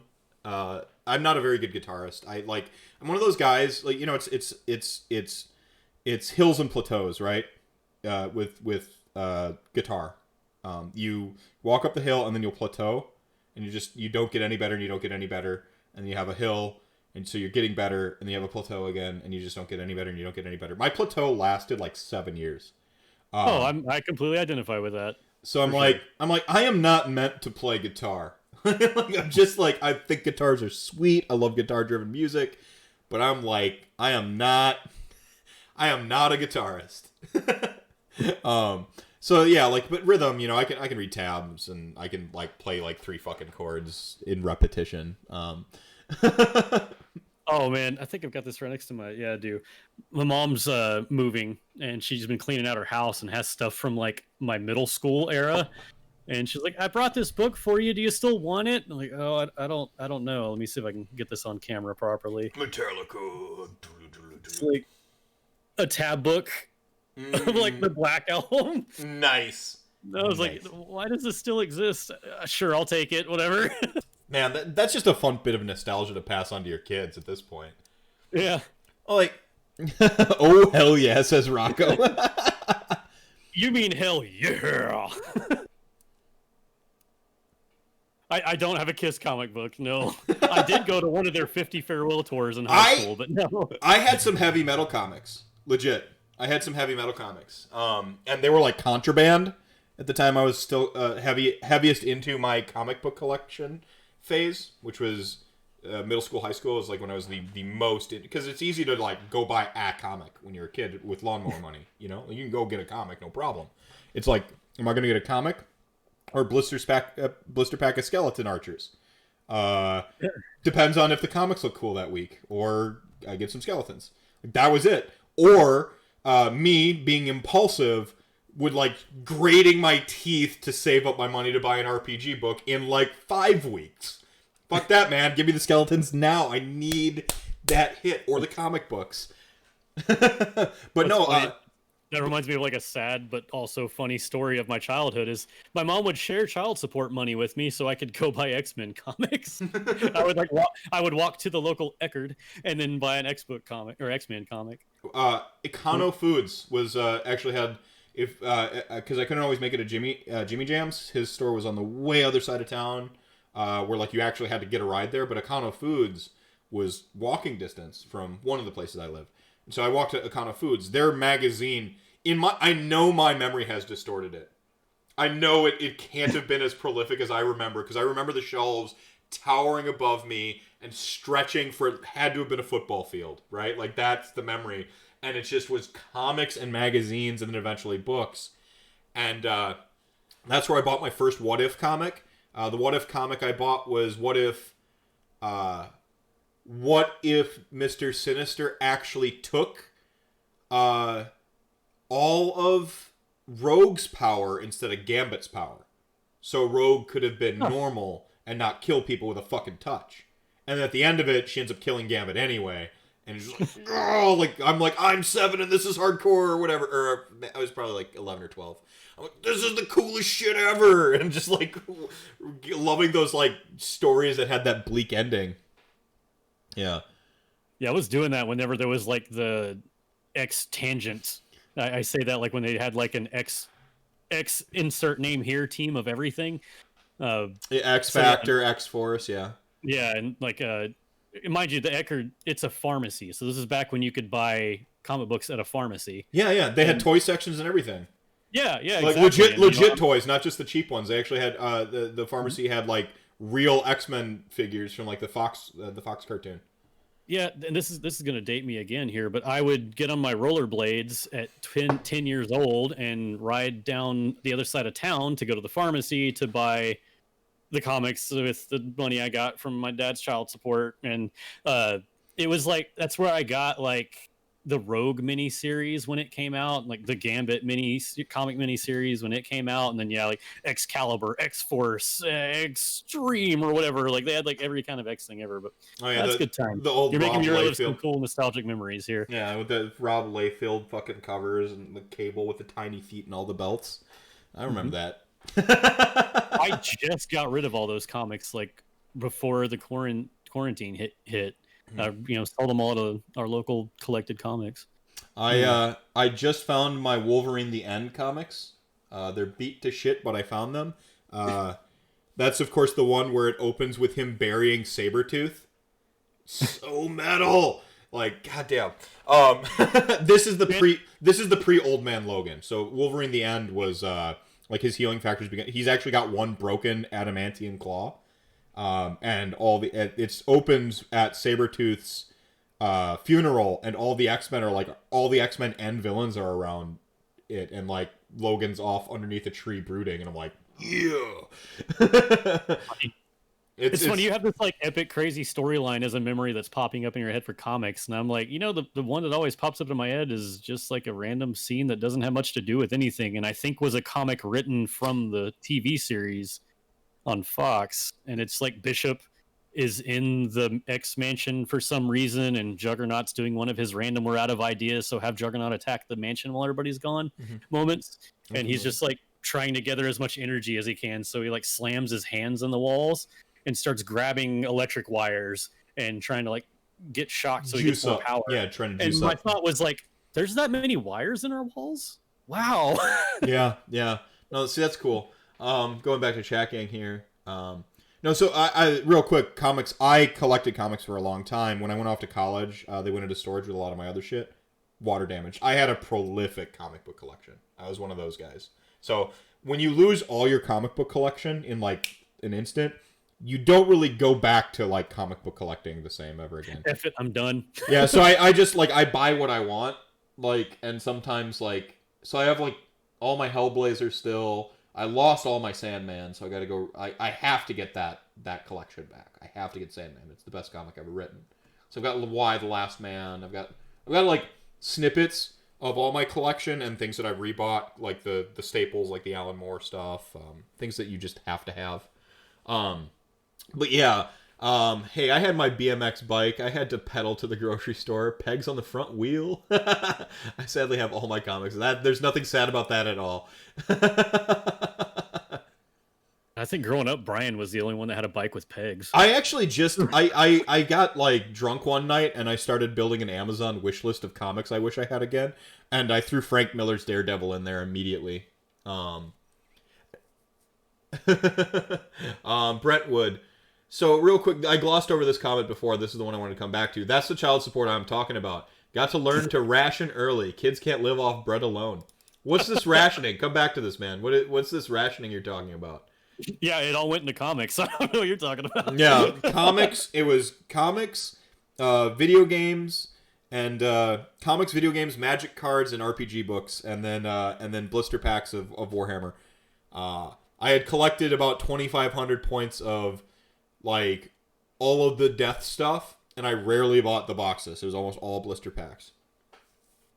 You know, I always forget what year it was this was all happening, but I can remember some events that will probably peg it. Somebody will know, but this was the same time that Power Rangers aired in America, and like the X-Men animated series was playing around the same time the Spider-Man animated series was going on. The golden age of Saturday morning, essentially. And then my first cassette tape ever that I bought was around the same time, and that was like Stone Temple Pilots Core and Pearl Jam 10. My first, so, yeah, there's a bunch of timelines there of what's going on at that time. Oh yeah, CDs were in there too. By the way, CDs were in that the rationing off my lawnmower money and various like odd jobs money, and then I ended up establishing an economy of trading those various things for the other things.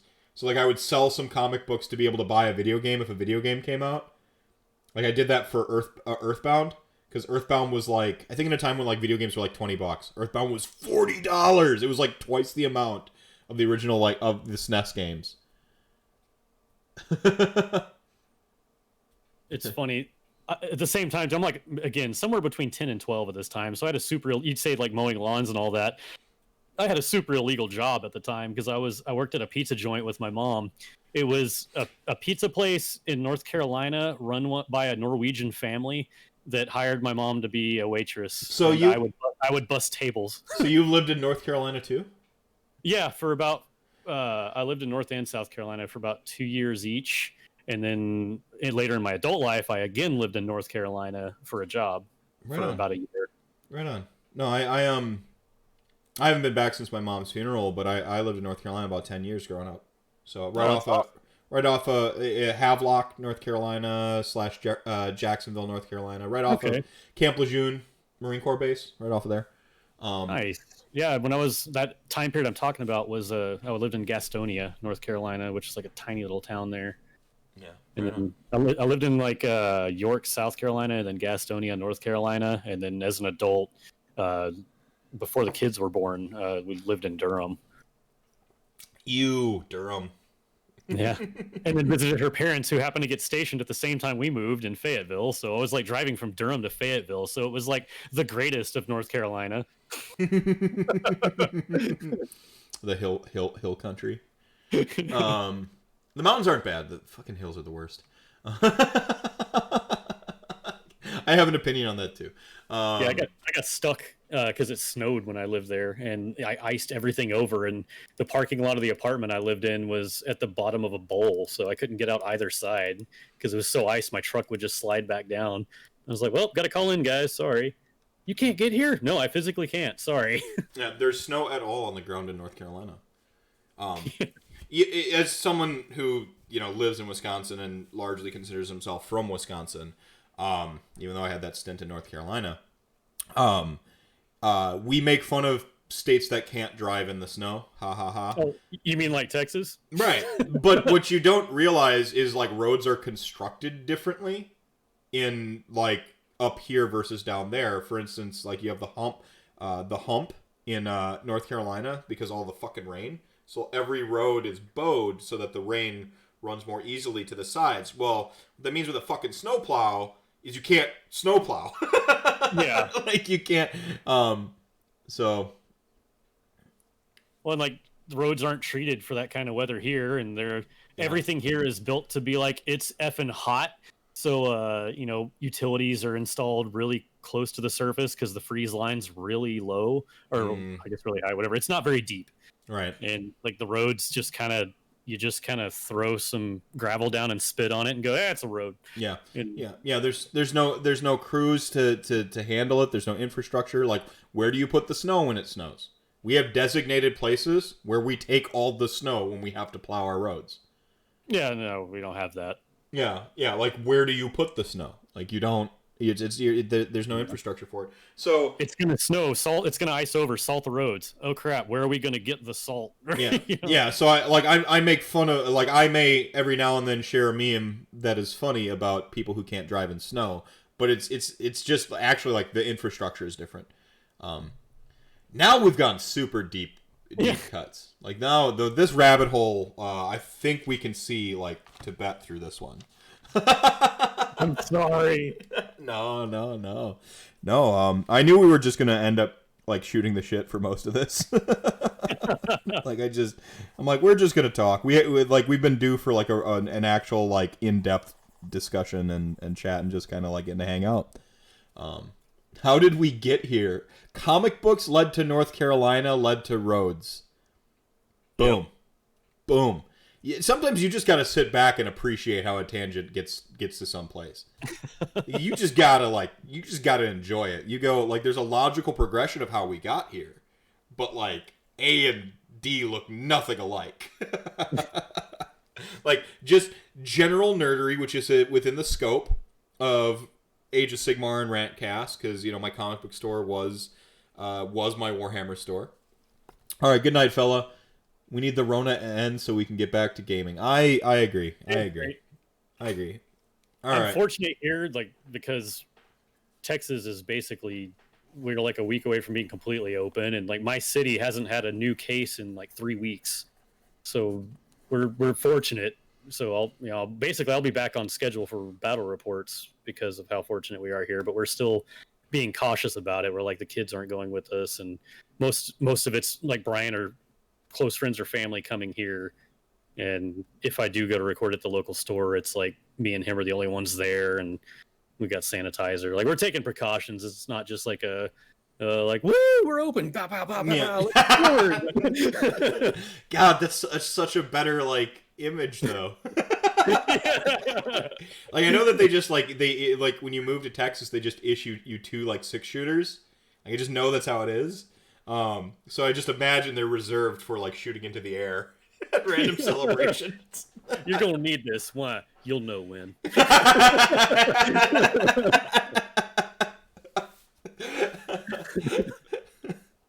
No, it's a shotgun and a revolver. Okay, all right, my bad. Sorry. Damn straight a revolver, because they don't jam. Sorry. Also, they're cooler. Come on. Like, rule of cool, man. Like, Clint Eastwood wasn't like rolling around with some like fucking lame ass non-revolver. Even in Dirty Harry, he rocked a freaking was it like a Red Hawk or whatever? It was the Magnum, big handgun. Can confirm.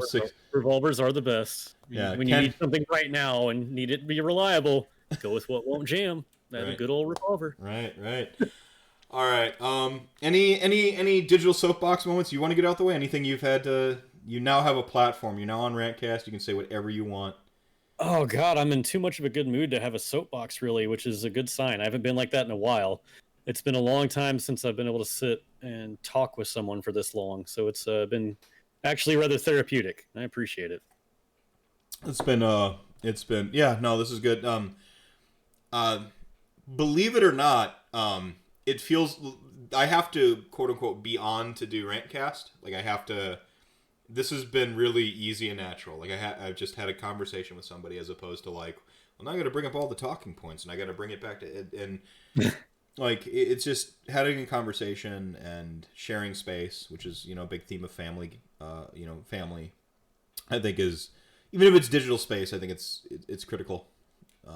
So, to mental health and relationships. Anything you want to put on blast? Obviously, this is where you say all of your stuff and all your wife's stuff.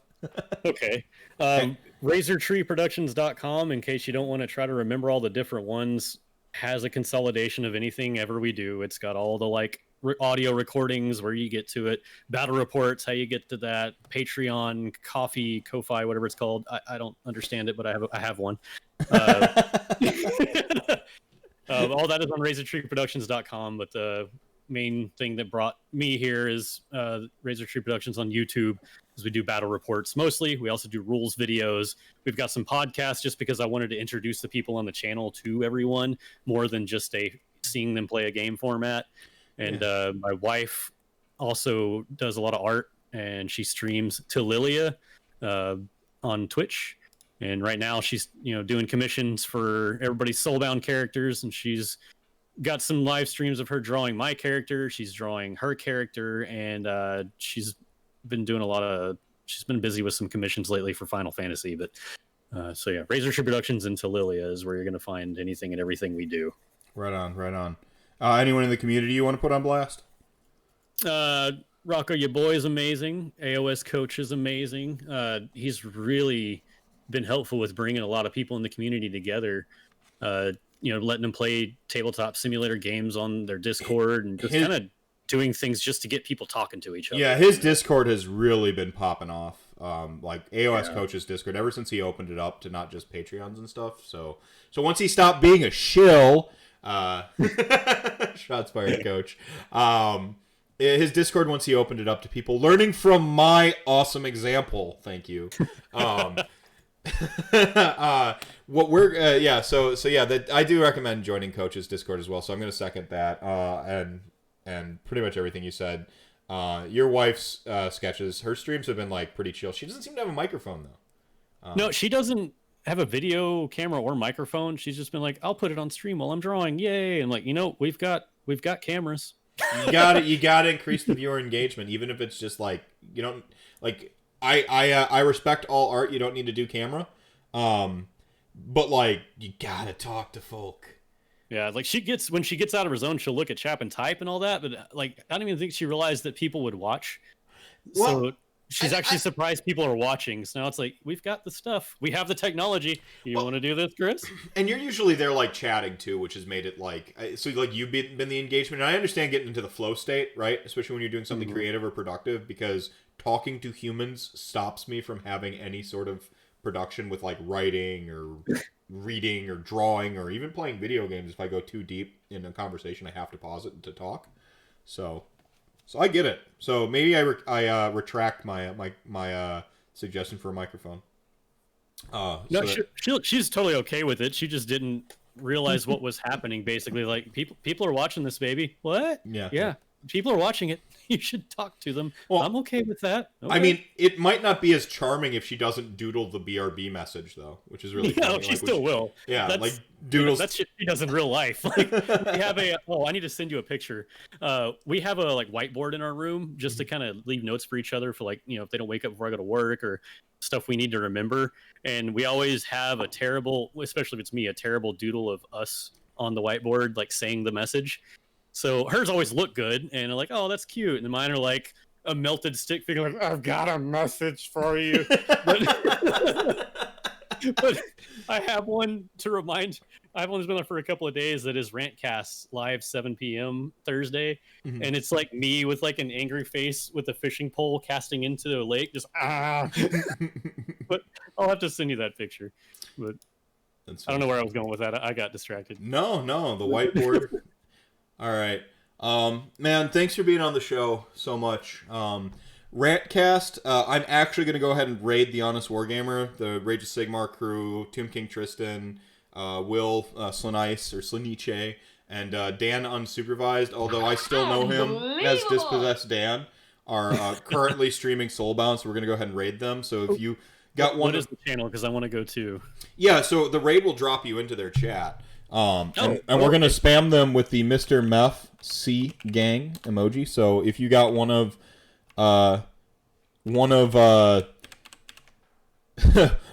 several of Soren's gift subs tonight, feel free to join us and spam them with the emotes.